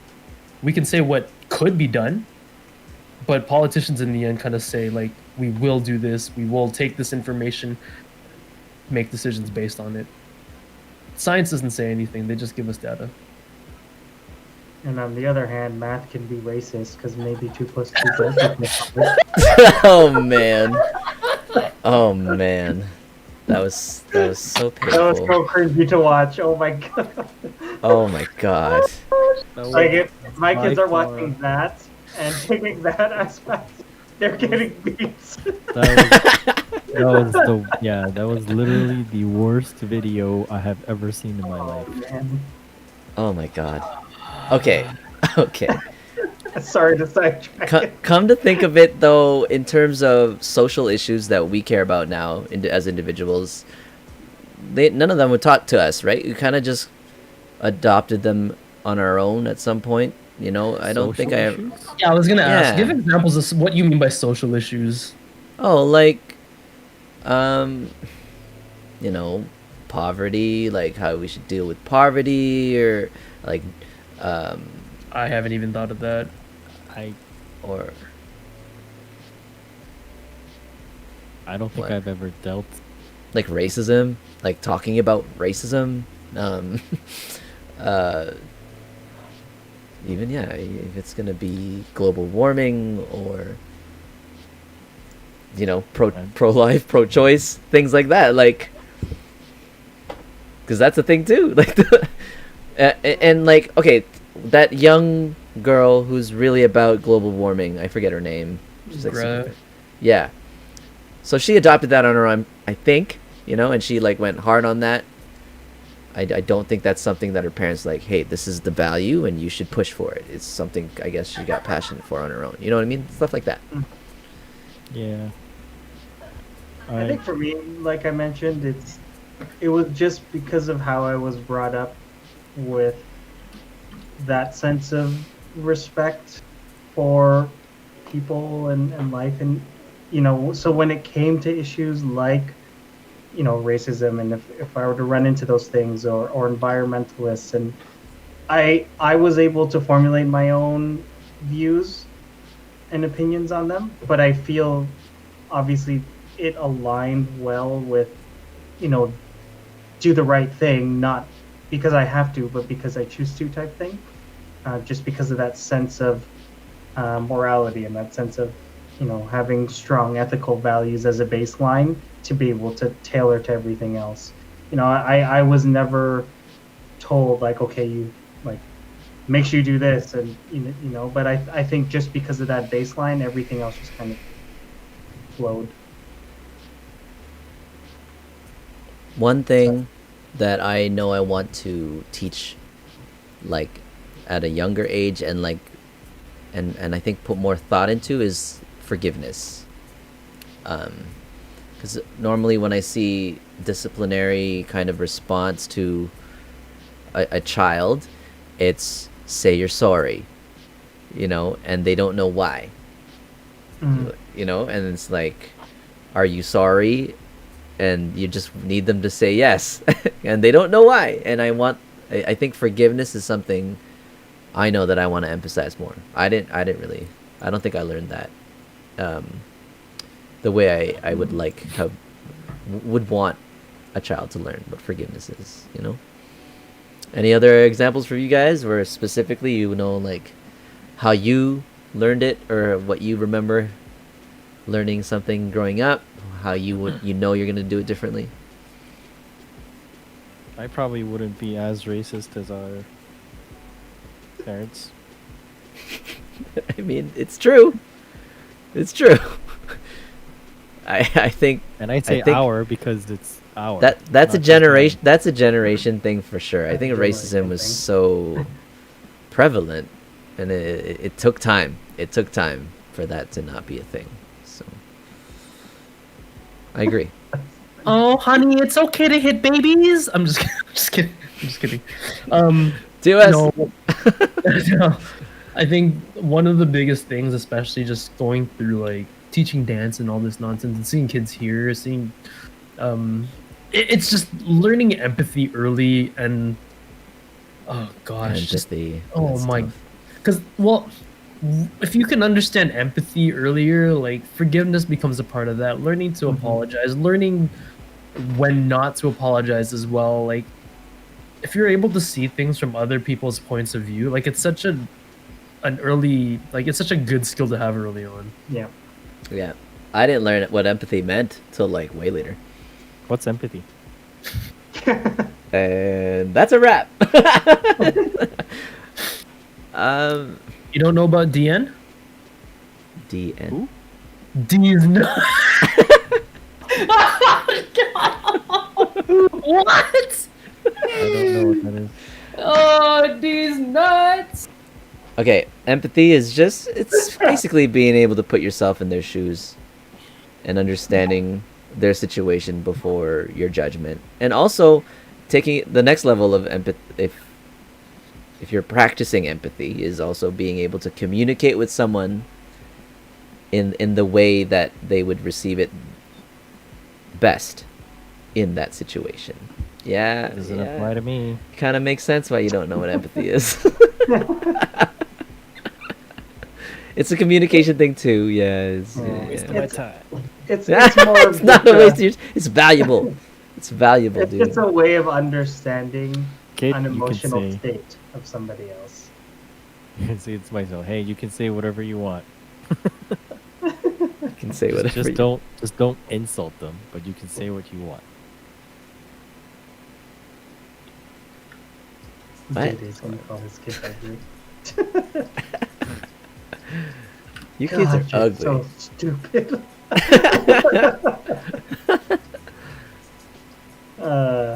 I am worried about the future gen's education. I'm Why? worried about the influence of tech and social media, and like there's I'm seeing it now with my niece and my nephew. The involvement of tech is just so readily available and relied on now for, even if it's just grabbing attention, a form of not discipline, but like at least distraction from doing bad things is tech. You don't want them to behave badly at the table, you give them an iPad, give them a phone. You don't want them to be loud and chatty while other people are talking, give them an iPad, give them a phone. They do that in school now too. Like, well, probably not. I mean, school is still pretty much like interactive, I think, hopefully. But based on what we heard from Kyle, how bad the education system is, people are just passing. They're just gonna keep moving you forward. You can't fail anybody anymore. There's participation ribbons. It's not like rewarding. Is that only where he taught, or is that like everywhere? No, He's it's pretty saying that's the widespread. education Yeah. system in North America. Like, Yeah, Oh, it's really? pretty. It's pretty widespread. Even out here, it's kind of like that as well. There's a lot of instances where kids are passing when they probably shouldn't have. Even worse now with COVID, because it's even harder to teach Yeah. kids and ensure that they understand their material. Like I am. Oh my god. Damn. Never mind. That's fine. do it, do it. What? No, it's Then- just a big rant about like these. okay. Some of these kids I got to tutor. Like they should not need this tutoring. Like this is basic things. Like I learned these things in like grades 6 to 7 or 8 even. They're So in what's grade the 10. worry? What's the worry? How functional are we going to be in How society later stupid on? my It's kids are gonna be. Like, Yeah, like but their peers are all the same. They're all like them. So okay, so well, then here's the world is screwed. no. So here's the hope of it. The world is For me, the people that I tutor, they're kind of like the poorer bunch in terms of like grades. They're the kids that need the help most of the time. Some of these kids are the kids that like actually want to learn and push it to make sure they get those 90s. that is like the saving grace to what I do after work. Like that is the saving grace to my whole tutoring gig. I actually have kids that want to push themselves a little more than just pass. They want That's to cool. hit 90s. Right. Like They're the they're the keeners. there are keeners and they exist, and that Okay. also tells me that, like, again, two sides to this. Either there's a bunch more kids that are afraid to ask for help, but then there's also still a good handful of kids that get everything and don't need any kind of help.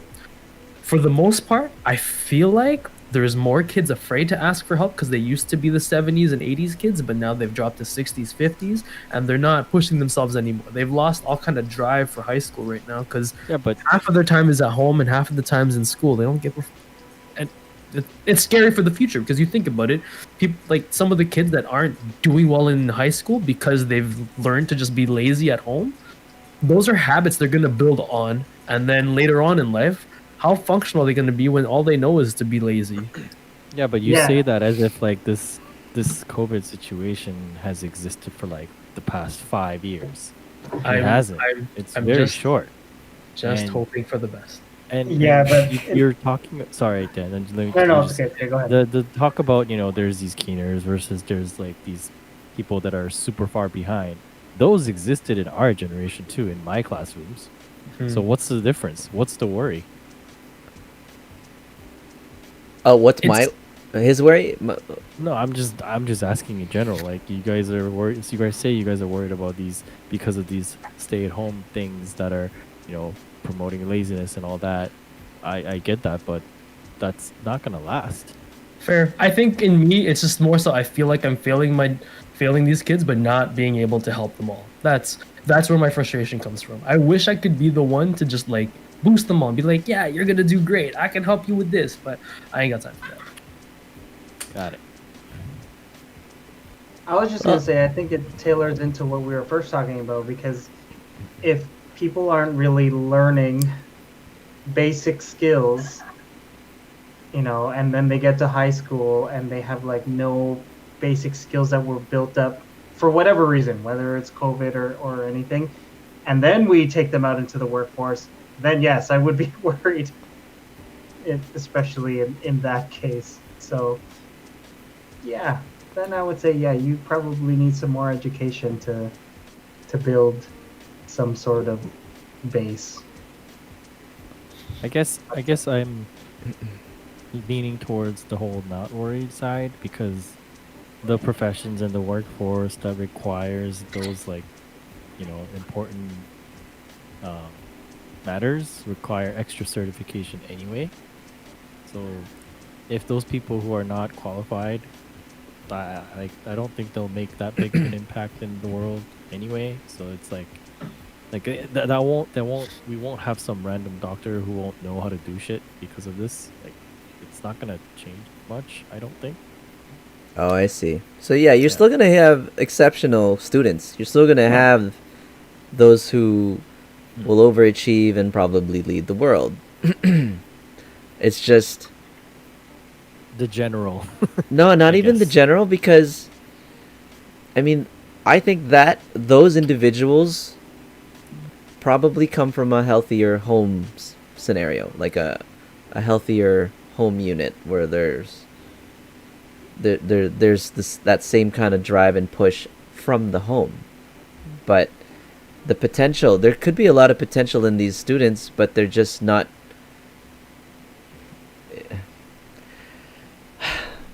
What do you do with the middle? What do you do with the middle? So you get like the lazy, stupid kids, and then you get the keener, pro achiever, super achiever kids, and then you get the vast majority who are in the middle. Yeah.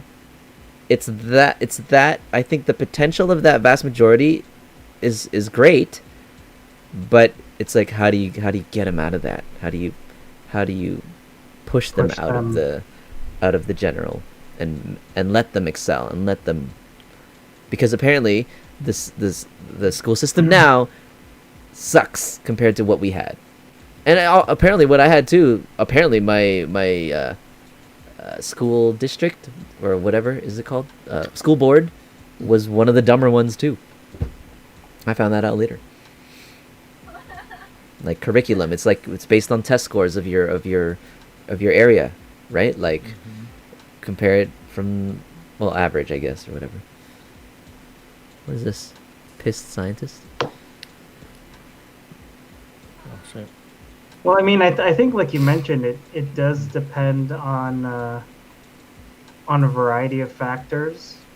Um, you know, if they have good upbringing, then they're likely, you know, those kids you do see excel. But I think in that middle group, the environment will play a big difference as well. So if you know you have a good upbringing, that is probably going to be the thing that pushes them to excel more. Yeah.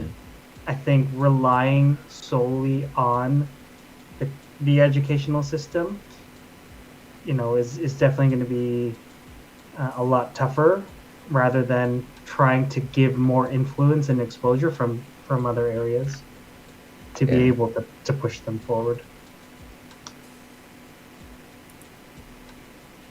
I mean, if all else fails, you can always homeschool your kids too, right? Yeah. Yeah. And there's not much for you to. I don't know. I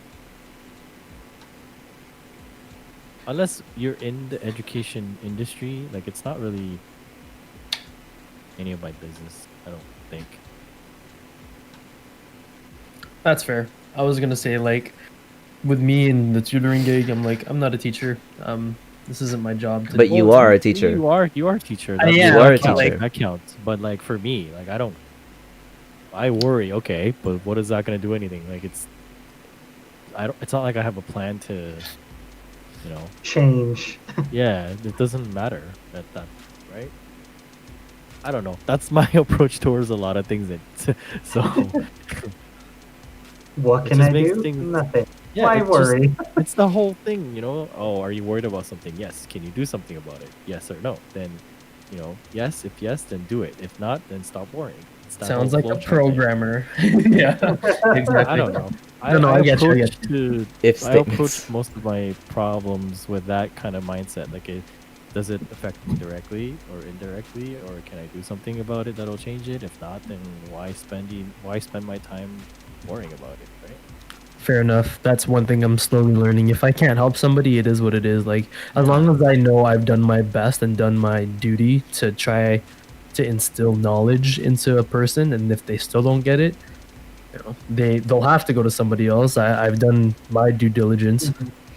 One thing I will say to whatever future kid I got, 2 + 2 = 4. Please, dear God, 2 + 2 = 4. There's no ifs, ands, or buts about. Two plus Just two remember, equals racist. don't be racist. Another thing Oh my I want to God. just take from that too is another thing I want to make sure that I teach relatively younger is the whole finance and money thing and debt. Oh yeah, that's huge. Like That they don't is teach that in huge. school, and they should. And They won't. They'll never. They teach that in won't school. because they know it makes money. So, yeah, that's another one too. That I definitely want to. I think Michaela said they're starting to introduce some financial aspects into their classes. Oh That's really? good. Yeah. That's a good. I'm like, yes, they need that. Yeah. At least here from grade 9 to 12, there's always a finance unit in their math classes. Finance. Really? Where I they- didn't.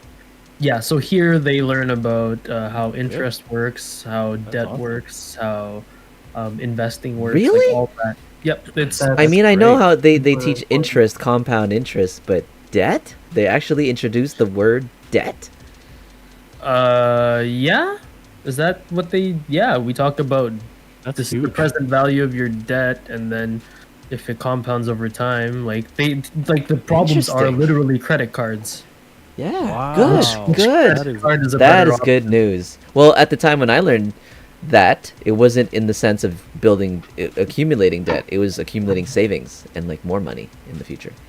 It wasn't, or like investment. It wasn't debt. Like they don't want to mention debt because they want you to borrow. And they want you to use credit cards and they want you to See, the world get is OSAP. fine. Michaela just messaged me. She said, financial literacy is part of the new curriculum. That's Yeah, awesome. she wrote it just here too in the chat. Includes Oh, financial that's great. literacy and coding. Dope. That's really good news. Nice. Glad I didn't get that. Second really big one. See, the world is fine. People in the education industry will do their job and make things better.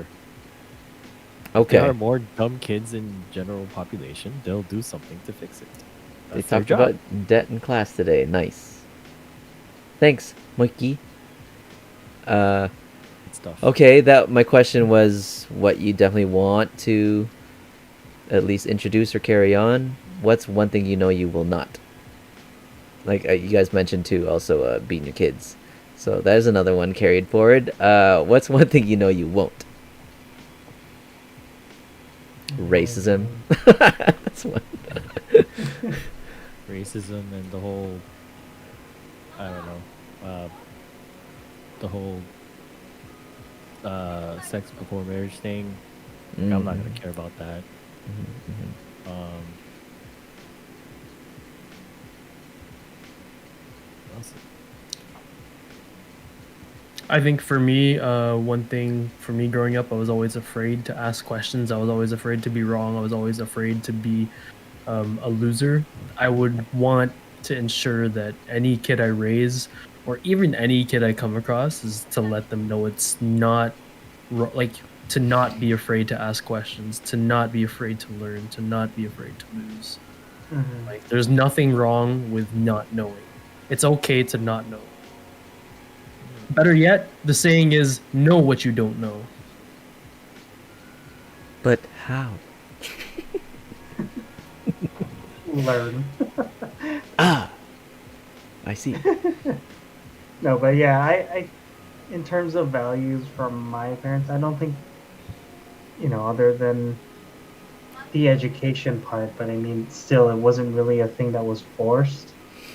I don't think but then again, like I feel that I'm pretty old school as well.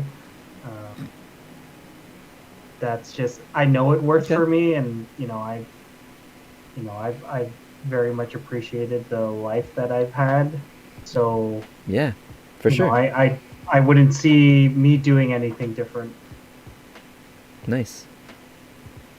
That's Two things I want to bring up, and they are related to, yeah, like things we've seen recently. I don't know if you guys have seen this post where I think the kid is a boy, 3 years old, 2 or 3 years old, maybe 4 years old, has already told his parents that he wants to wear makeup and dress in clothes like dresses and be that be what at the trans? age of 4. I guess. Not in his mind he doesn't even know what that is. It's just he's born a boy, but he's already showing interest in presenting himself or herself as a girl. So, do you support? Do you try to correct a norm? I mean, obviously this is going to be norm. it's we're not answering this question, but like that's what I'm trying to say. Like this is Yeah. just up for open discussion. Interesting. This could We're be not- a we're not- very long topic. If my kid did that, I would beat them. So I'll continue. I'll finish the article. What I saw, it was a post. Oh, I was hoping And, that would end the conversation. The parents are very supportive, and they were, I guess, open about it publicly too. So there's articles and news reports about it, and there's support from the public. But then there are those hardcore, I guess, Catholics who are shaming that behavior or that response to it, because But then that's who are they to say that a 4-year-old can decide their gender, their own gender?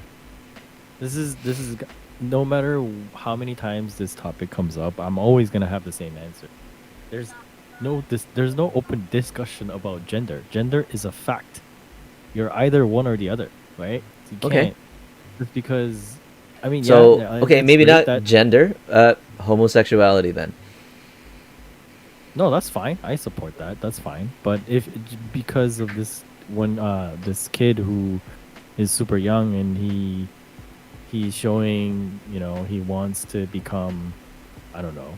I mean, He doesn't know that part of it yet. Becoming. He's comfortable dressing in dresses and wearing makeup and Well, acting then like a girl. That's that's fine. But eventually, if it comes to that, he decides or he wants to go further and actually be a girl, then just send him to, I don't know, send him to one of those Thai places and get surgery and then come back, and then you'll be a girl. Like, Okay. So you don't- think basically the argument is, do you think a 4-year-old is old enough to know no, that that's and why I would decide beat that? them. Oh, okay, that's why you would beat them. I would say You're no, a boy. that Be they're like a not boy. old enough to know. Like Yeah. boys There's no- don't do that. I have the same view of, if that's who they want to be in the future, then that's who you want to be. But in terms of, this is super sensitive, but in terms of at that age, it's like if a 4-year-old says, oh yeah, like when I grow up I'm going to be an astronaut, I'm not going to take that at face value. Yeah, sure, maybe you will be, maybe you won't be, but I don't see that as a definite thing at this time in your life. Mm, Yeah. That's a good good thing.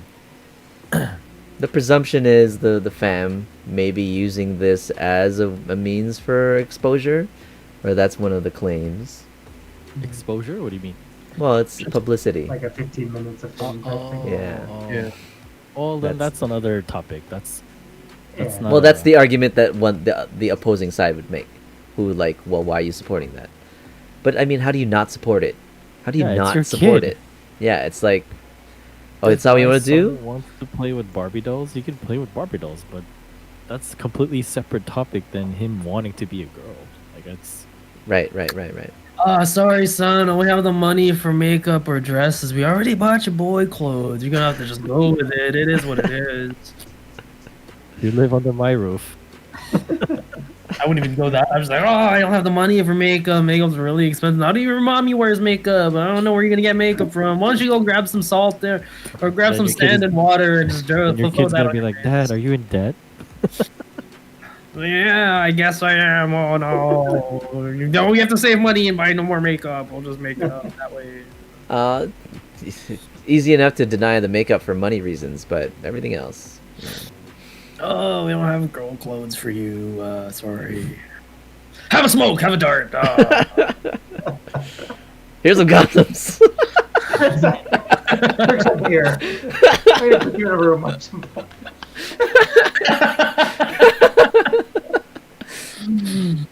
Barrel. 3-year-old porn. Yeah, great. Oh no. No. No. No, Okay. He meant 3-year-old as in 2018 year. Not anything else. So, What else did you try? Yeah. 3-year-olds. Got it. I got it. Okay. Here's the second one, and we can. I don't know. This could be another one too. But, this apparently increasing diagnosis of ADHD in children, in kids. Is that a bad thing? Attention deficit hyperactive disorder.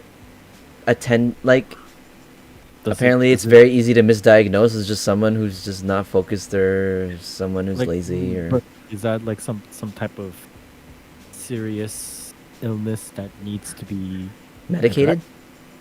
Well, not illness. It's something but that I can be think- medicated.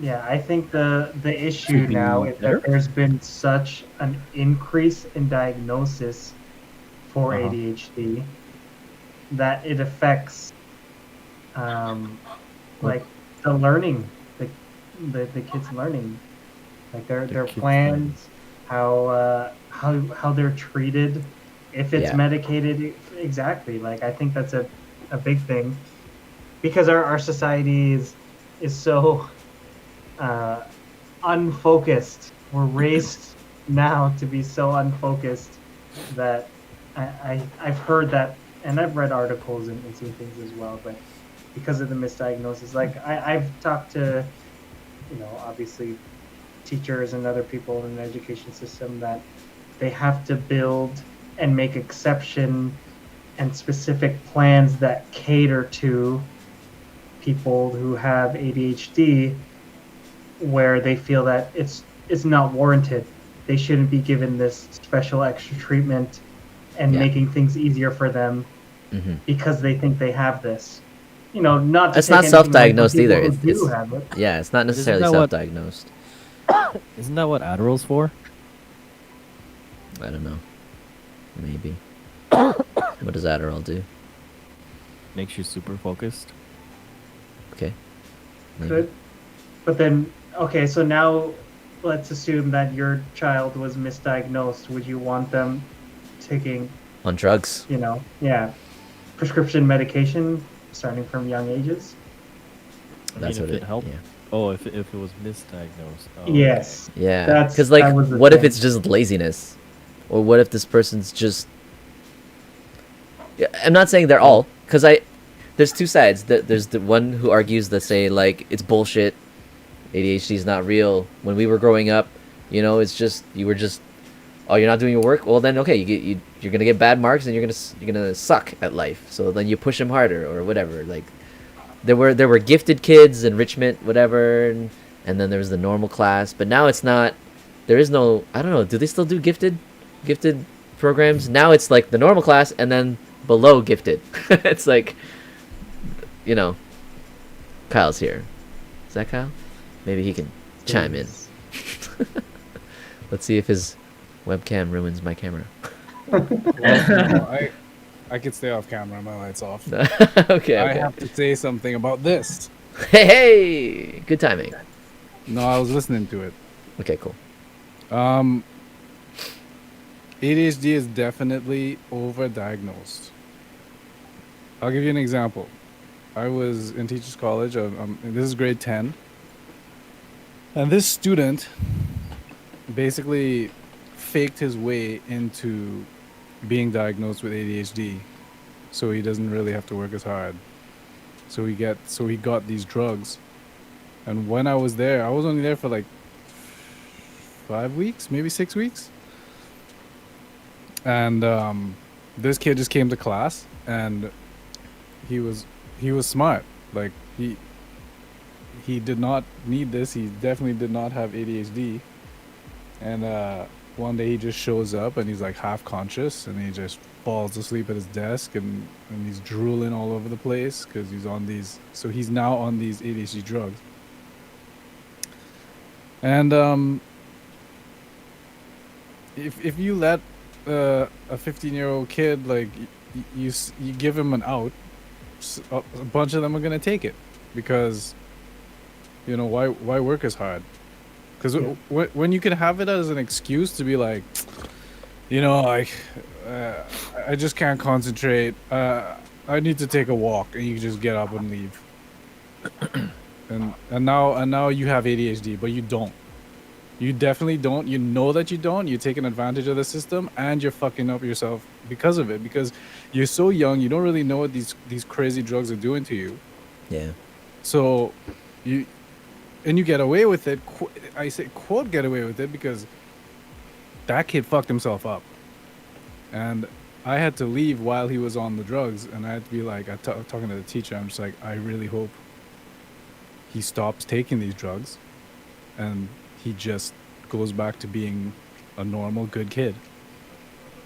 Do I think ADHD is like a myth? Definitely not.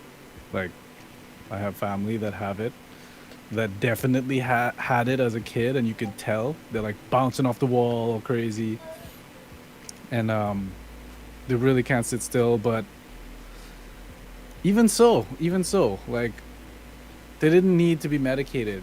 They more needed to do a lot of things. Right. He Yeah. happens to be, he grew up to be one of the best squash players in Trinidad. Like, you just you focus the energy. Some kids learn better not sitting in a classroom. This is fact. Some kids do better by moving around, doing experiments outside to learn about science or math or whatever you want to teach. Just giving them an option to move around, the kinetic learners. But like, kids aren't stupid. which was my beef with the whole lowering of the bar in the first place. It's like the government just feels like kids can't handle it, so they just keep making they keep making it easier to pass instead of pushing kids harder and believing that you can actually learn things at a young age. That's a different subject, the whole education system, but for this part with the overdiagnosis of ADHD, you just think about it. Just think about money being passed, right? Anytime you're dealing with drugs, there's like billions of or hundreds of billions of dollars being changed in any kind of contract. Picture who is making the diagnoses, picture how many, how the age of taking these medications has dropped over the years, and now super young kids could be on these terrible drugs. And man, like a vast minority of the kids on these drugs actually have ADHD and benefit from the drugs. And to me, it's just sad. And these are facts. You can, if you're in the system, you will see it. I've never heard a teacher disagree with me ever. And they sit there powerless, because at the end of the day, if a student comes and says that they can't do this, and they just act out, and so the parents come in and say, okay, well, something must be wrong with my kid. Let's get a diagnosis. Boom, ADHD. Boom, drugs. Now, boom. Yeah. Oh, my kid's so much better, but he fucking sits there not doing anything, and he just falling asleep at his desk now, and doesn't do sports Yeah. anymore, and Yeah. next That's thing you tough. know, Like, how do you know when it's misdiagnosed? Just because if they're just acting out, yeah. criteria. Because how things work is you get a diagnosis, right? You do a bunch of tests, but as students get older, they learn that, hey, there's this thing called ADHD. So basically, if you just act out and just be restless, you could get diagnosed with this thing and get this sweet ass drug, which would just get you high basically, and then you don't have to do work if you don't want to. And I mean, just give that idea to like a 14, 15, 16-year-old. One that is unmotivated, that like really doesn't like school, like the academic part of school, and you will see more and more kids doing this. We have someone in comment chat saying, is it overdiagnosed, or is it a better representation of the population? Not all ADHD diagnoses result in drugs. It's the most common solution. Even if, like Kyle mentioned before, even if they don't have the drugs, the fact that they can feel that they can have an out, I think that plays a huge part. Like you mentioned, like if they think they can just skate by in their decisions, and they have that habit so early on, then they're just going to have it so much harder growing up. And that does mess it up for, themselves and, their peers. So what do you think is the solution to that? Oh, sorry, Mark. I was gonna say it's no different from like telling a lie. Like once you find an out once, it's like I can find an out next time. I can find another out here. I can find another out there. So how do you, like, you just don't, you make it a secretive thing? Like you can't let it be known that it exists as an option? How do you deal with it from the inside, Kyle? This is a question to me? Oh god. Yeah. Well, you need to somehow make these diagnoses correctly. Right. Like maybe you have, if that doctor had talked to my teacher would say, there's no flecking way that kid has ADHD. He never acted out. He was actually kind of on the quiet side. Mm-hmm. He's one of the smarter kids. He understands things. He might be a bit of a bad boy, but he's not stupid. And And this is proof to me that he's not stupid. He's actually very, very smart. He gamed the system. I know exactly why he did it, because he's lazy. He doesn't really like math so much, or school. He doesn't really like academics, even though he's smart. He took that out, and he could be on it still. This was in 2013 in a high school in Cambridge. So this kid is 8 years older now, and I hope to God that he's not on these drugs anymore. Yeah. So, I mean, the solution would have to be somehow get correct diagnoses. You have to look at the kid, the whole history. Show me all the times he acted out. Show me when he, like, I don't know, was bouncing off the wall and just ran into, I don't know. I don't really know all Yeah, the exact signs of ADHD, but you should have evidence, like an evidence trail from when that kid was like a really young kid. And it should be a really easy trail to follow. If this kid was like a normal kid and all of a sudden gets ADHD, that's not ADHD, I'm sorry. Right. So it could be like a duration, a time-based act, like based on behavior over time, multiple incidents. For sure, for me, yeah. Like you can't enter grade 10 and suddenly realize you have ADHD with no evidence of it. Yeah. I mean, this was a very outstanding case, but just I think more and more kids are just getting smart to it, but they don't know the damage that the drugs are doing to their minds, their brains. Do I know? No, but I certainly know that you're better off without them. Why do you know that? Unless they really Okay. help you, because any pharmaceutical that messes with neurotransmitter levels and stuff is, I mean, generally very, very bad. Like, But if he actually did have it, let's just say, not this particular guy who chose it to try and work the system, but someone who does have ADHD, who does have that imbalance in their brain, I mean, then the drug should be helping that, yeah? yeah, in general, yeah. Like my cousin, he went the Adderall route as an adult, and he said it helped, but the drug was fucking him up, so he needed a different one. Like he was getting messed up from years of Adderall, so he needed, I forget the name of this new one. It starts with a V. It's like, I don't know, somebody would know it, but he describes how he's getting better results with it, and he can focus more, and it's not messing him up as nearly as badly as Adderall did. Just to quote chat, Mike said that kid in particular chose that route. How do you prevent that? And then Was it called Vyvanse? Yeah, I think so. Yeah. This is my I think that's username it. 3. Says understandable. Hopefully, we as society can better prescribe medicine. Moiki says yes. It's also responsibility of the doctor there. That's the scary part too. Like, if there's that incentive for these doctors from the drug companies to have this, I'm sure there is. They will never admit it, but there is. There are deals being made. If you push the drugs, there's money being made. Yeah. It's very I hard know. to prove, but Yeah. there's a reason why it's like a $400 to $500 billion a year industry. It's obvious. Yeah, it's obvious. Yeah.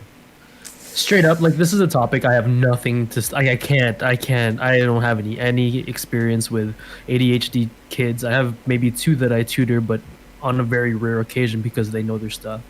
And then on top of that, like, anything to do with how ADHD works or even how it's diagnosed, like, I'm so far out of my realm. For me, when I see this subject, I imagine there's a few people that there's some accountability and responsibility. On one student, obviously, they have to know their situation, understand kind of the implications of what they're doing. Obviously, we try not to teach our kids to lie, right? Like, the hope is the kid has enough accountability in themselves to not lie. 2, there's some onus on the doctor to, do the best they can when it comes to any kind of diagnosis.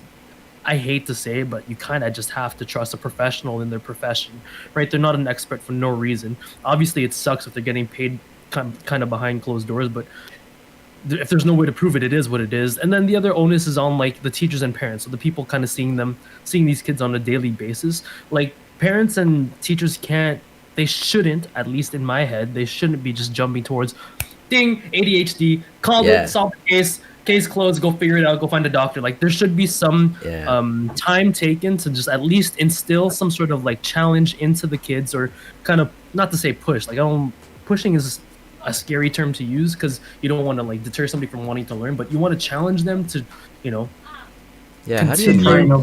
learn? Like this laziness must have stemmed from somewhere, like I don't think laziness is natural. Isn't it learned? Maybe. A lot I of don't times, know. like I see laziness like attributed to just not wanting to do the work or fearing failing. Like when Yeah. kids don't want to fail, they'll find a way out to just not do the homework, or they'll find a way to just avoid failing. But then once they've come to a point where it comes to tests, quizzes, and things like that, there's no getting around it. At some point, they're gonna have to just find the strength and discipline to just do the work just to get through. Again, ADHD things, holy crap, I'm so far out of my realm. I don't want to say anything out of place because I have nothing. I don't think that was out of place at all, man. That was well in place. I will add one thing Yeah. to War's story about you will try to do what you can to not fail. That is no longer the case. You brought it up earlier. I'll just say my piece on it now, and then that's it. But there was a girl in that same class, right? She really didn't have math knowledge, really. So she's in a grade 10 class, but she didn't know much, really. So she was failing everything, and I mean failing, getting like between 0 and maybe like 15%. And I was just wondering, as I talked to the teacher, how come she's doing so, like, what did she get last year? Did she fail last year? Oh yeah, she failed last year. Okay, what? So how is she in this class this year? That's just how it works. So I'm like, oh, okay, so how about the year before? So this girl has failed math from, like, let's just say grade 4, hypothetically. Right. You fail, you could try and fail again, but it doesn't matter. You keep going to the next class where the curriculum gets harder. It gets incrementally harder. Now she's a bit farther behind. She can't catch up because she couldn't catch up in the first place in grade 4. So in grade 5, she's like, what is this? And then grade 6, she's like, what the F is it? So by the time she gets to my class, or the class that I was in, grade 10, she really had no idea about anything. Right. And I was like, okay, so what happens with this girl? Is she going to grade 11 math? Yes. That is interesting. So No, that's disappointing. Oh, yeah, I mean, yeah, exactly. It is terrible, right? It's a waste of time, money, and not to mention terribly demoralizing for this girl, who is basically has her hands up in the air, being like, Oh yeah. I don't So know was things, she but frustrated or was she whatever. complacent? She was quite complacent because I guess she just knew that it didn't really matter. She goes to the next grade anyway. Who cares about passing or failing? Okay. So she's like, well, math is not my thing, which is great. Like, if she can still be confident, but like, just knowing that you're going through a class, you see that your grade and you see it in, you must feel like shit. And you just know that, well, I guess math isn't my thing, and oh well, I'll see you. I'll see what happens next year. Yeah. And She wasn't trying to milk it at this point. Was she still trying or nah? She didn't even try anymore? I would say that she was at a level where I didn't believe that she could get it if she tried. Okay. Because I can't teach you basics. I can't teach you Yeah. in grade 10. I can't have this one-on-one ever, really, if you have a Yeah. class. But even if I had extra time, I would have to teach her everything, Yeah. which I can't do. Definitely I can't do in 5-6 weeks. Like, there's no way. So she has trouble. You have trouble if you don't know the basics. You have trouble with the new concepts. It just doesn't make sense. You cannot learn a language without learning the letters She wasn't prescribed. or words. She wasn't diagnosed ADHD, was she? No. Okay. She was just a poor kid that what they call fell through the cracks. Yeah. And there are too many of these kids now falling through the cracks. And so, as Dave's saying, people worried, what are you worried about? I'm worried about an entire generation falling through the cracks. And then all these people are going to grow up to adults, all these people who fell through the cracks, and they will Struggle. eventually become, maybe, possibly, and probably a hindrance to society. And I don't know which way, but Because they failed to complete high school, they're gonna become a hindrance to society. well, that's not what I said. But what happens is you have someone with zero motivation who basically have zero self-esteem and zero knowledge, and you have to hope that they end up finding something that they like and they can put their time and effort into afterwards. Right, I get that, but But are you oftentimes you assuming see, that they're gonna end up being what? Like, they're not gonna know the difference between wrong and right because of this? Like, what's the concern?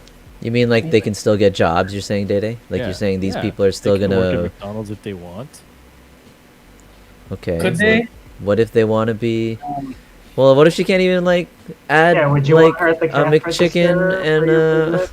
And No, dude, if she's at the cash register and she decides to, I don't know, steal or whatever, she's gonna get caught. She's No, gonna no, those get- are morals. That's morals. What's That's the- we're not talking about yeah, morals. not a moral thing, but what if she just doesn't understand, like, What? okay, so if they're ordering this and this and this, okay, the customer gives me 20 and I give him 25 back. You know what I mean? Like, it's just Oh, you mean if- like she can't do the if job? basic skills aren't there, yeah, to be able to perform in the workplace. Maybe that's that just is- one and that's a person, but what product- if you have a whole generation of those people going into the general workforce to run everyday economy. Well, Dede's answer earlier was, but you're still gonna have those keeners and those overachievers. Yeah, So it's they more like exist now anyway. no, in his I- mind, it's survival of the fittest. It's like survival of the fittest. But I- we're trying to care for the individual, not just overall population of humanity being survived by the survival of the fittest. We're trying to be more on a caring level, micro. So,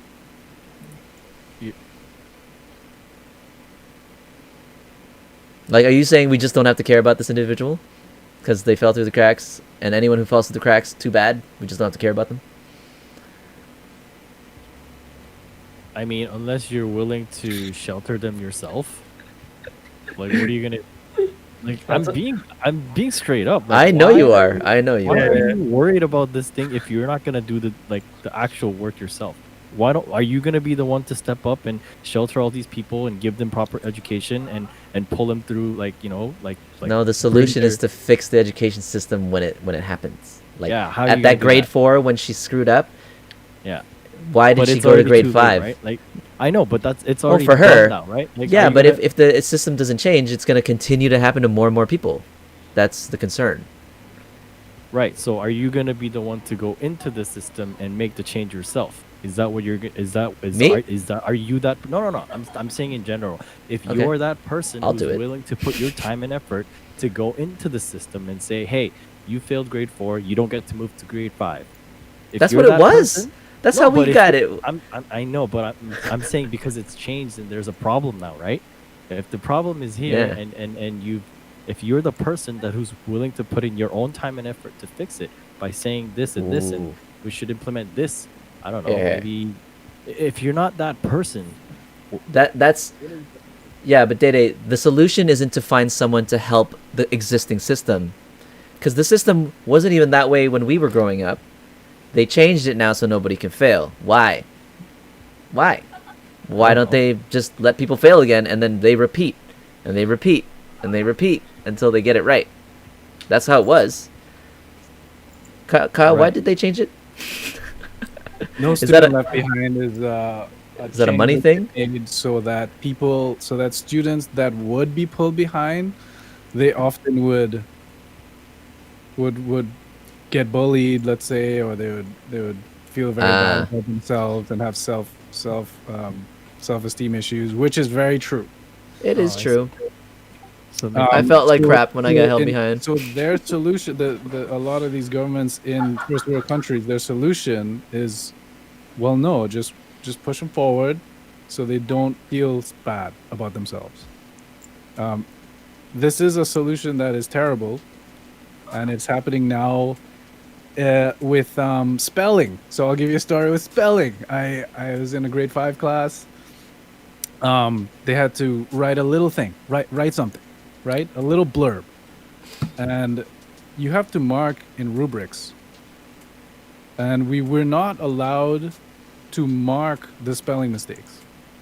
Like no circles, no X's. Just don't point out any mistakes. You just use the rubric and you give them a grade. If you don't know what a rubric is, it's a stupid like grid where there's both axes are like, from the score of 1 to 5, and then 5 and 5 it's like a really good rubric score, and 1 and 1 is the worst. But basically you're told to give them, if they're good, you give them 5 and 5. If they're like okay, it's somewhere 4 and 5ish, and if they're terrible, just leave it at 3s. Like you never give them 1s. And anyways, aside from that, you're not allowed to mark the spelling because it would make them feel bad. So they're not even allowed to see what they spelt wrong or grammatically got incorrect Yeah, they don't know their errors. out of fear that they would feel bad about themselves. Yeah, that's silly. Again, 2013. It's just worse by now. But Some comments in chat, guys. Just to catch up, views on ADHD have changed from our parents. They don't acknowledge mental illness at all. Yes, we remember that growing up. No one cares about mental illness, or at least it wasn't talked about openly.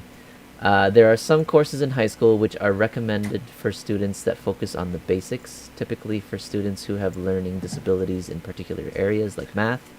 There's also a lot being done to educate kids on their pathways, university, college, apprenticeship, and straight to workplace, at least in her experience, Moiki. yeah, there's a whole so there's like academic, right? So those are the people no one has to worry about because their parents care, basically. Yeah. And then there's applied, right? Typically, parents not in the picture. I say this because at the parent-teachers meeting, I was in an applied class. I saw like 5 parents out of 75 kids. And the academic class teachers saw bloody every single parent, right? Yeah. And to me, that's like black and white, applied and academic, parents care and they don't. Yeah. That's just what I see. Then there's another level called fast forward at the school. That I think all schools have something like this, but fast forward is basically even lower, which is come to school, just try things, and we're gonna try to find a job for you right out of high school that you can do. Just forget about college. That is a third tier of class that exists now. But I mean, back when I was in teachers college, 2013, this is where I learned about it. So I was in like a fast forward guitar class where the teacher would try to teach guitar, which was cool. Great kids. It's just the kids have, you feel bad for all of them. It was similar to my situation in Kujarak, up north with the Inuit. It's just they come and that's good enough. You came to class, that's awesome. I can get you to smile and laugh. That checks it off. Like that's good. If you feel good about yourself, that's good. It was like that.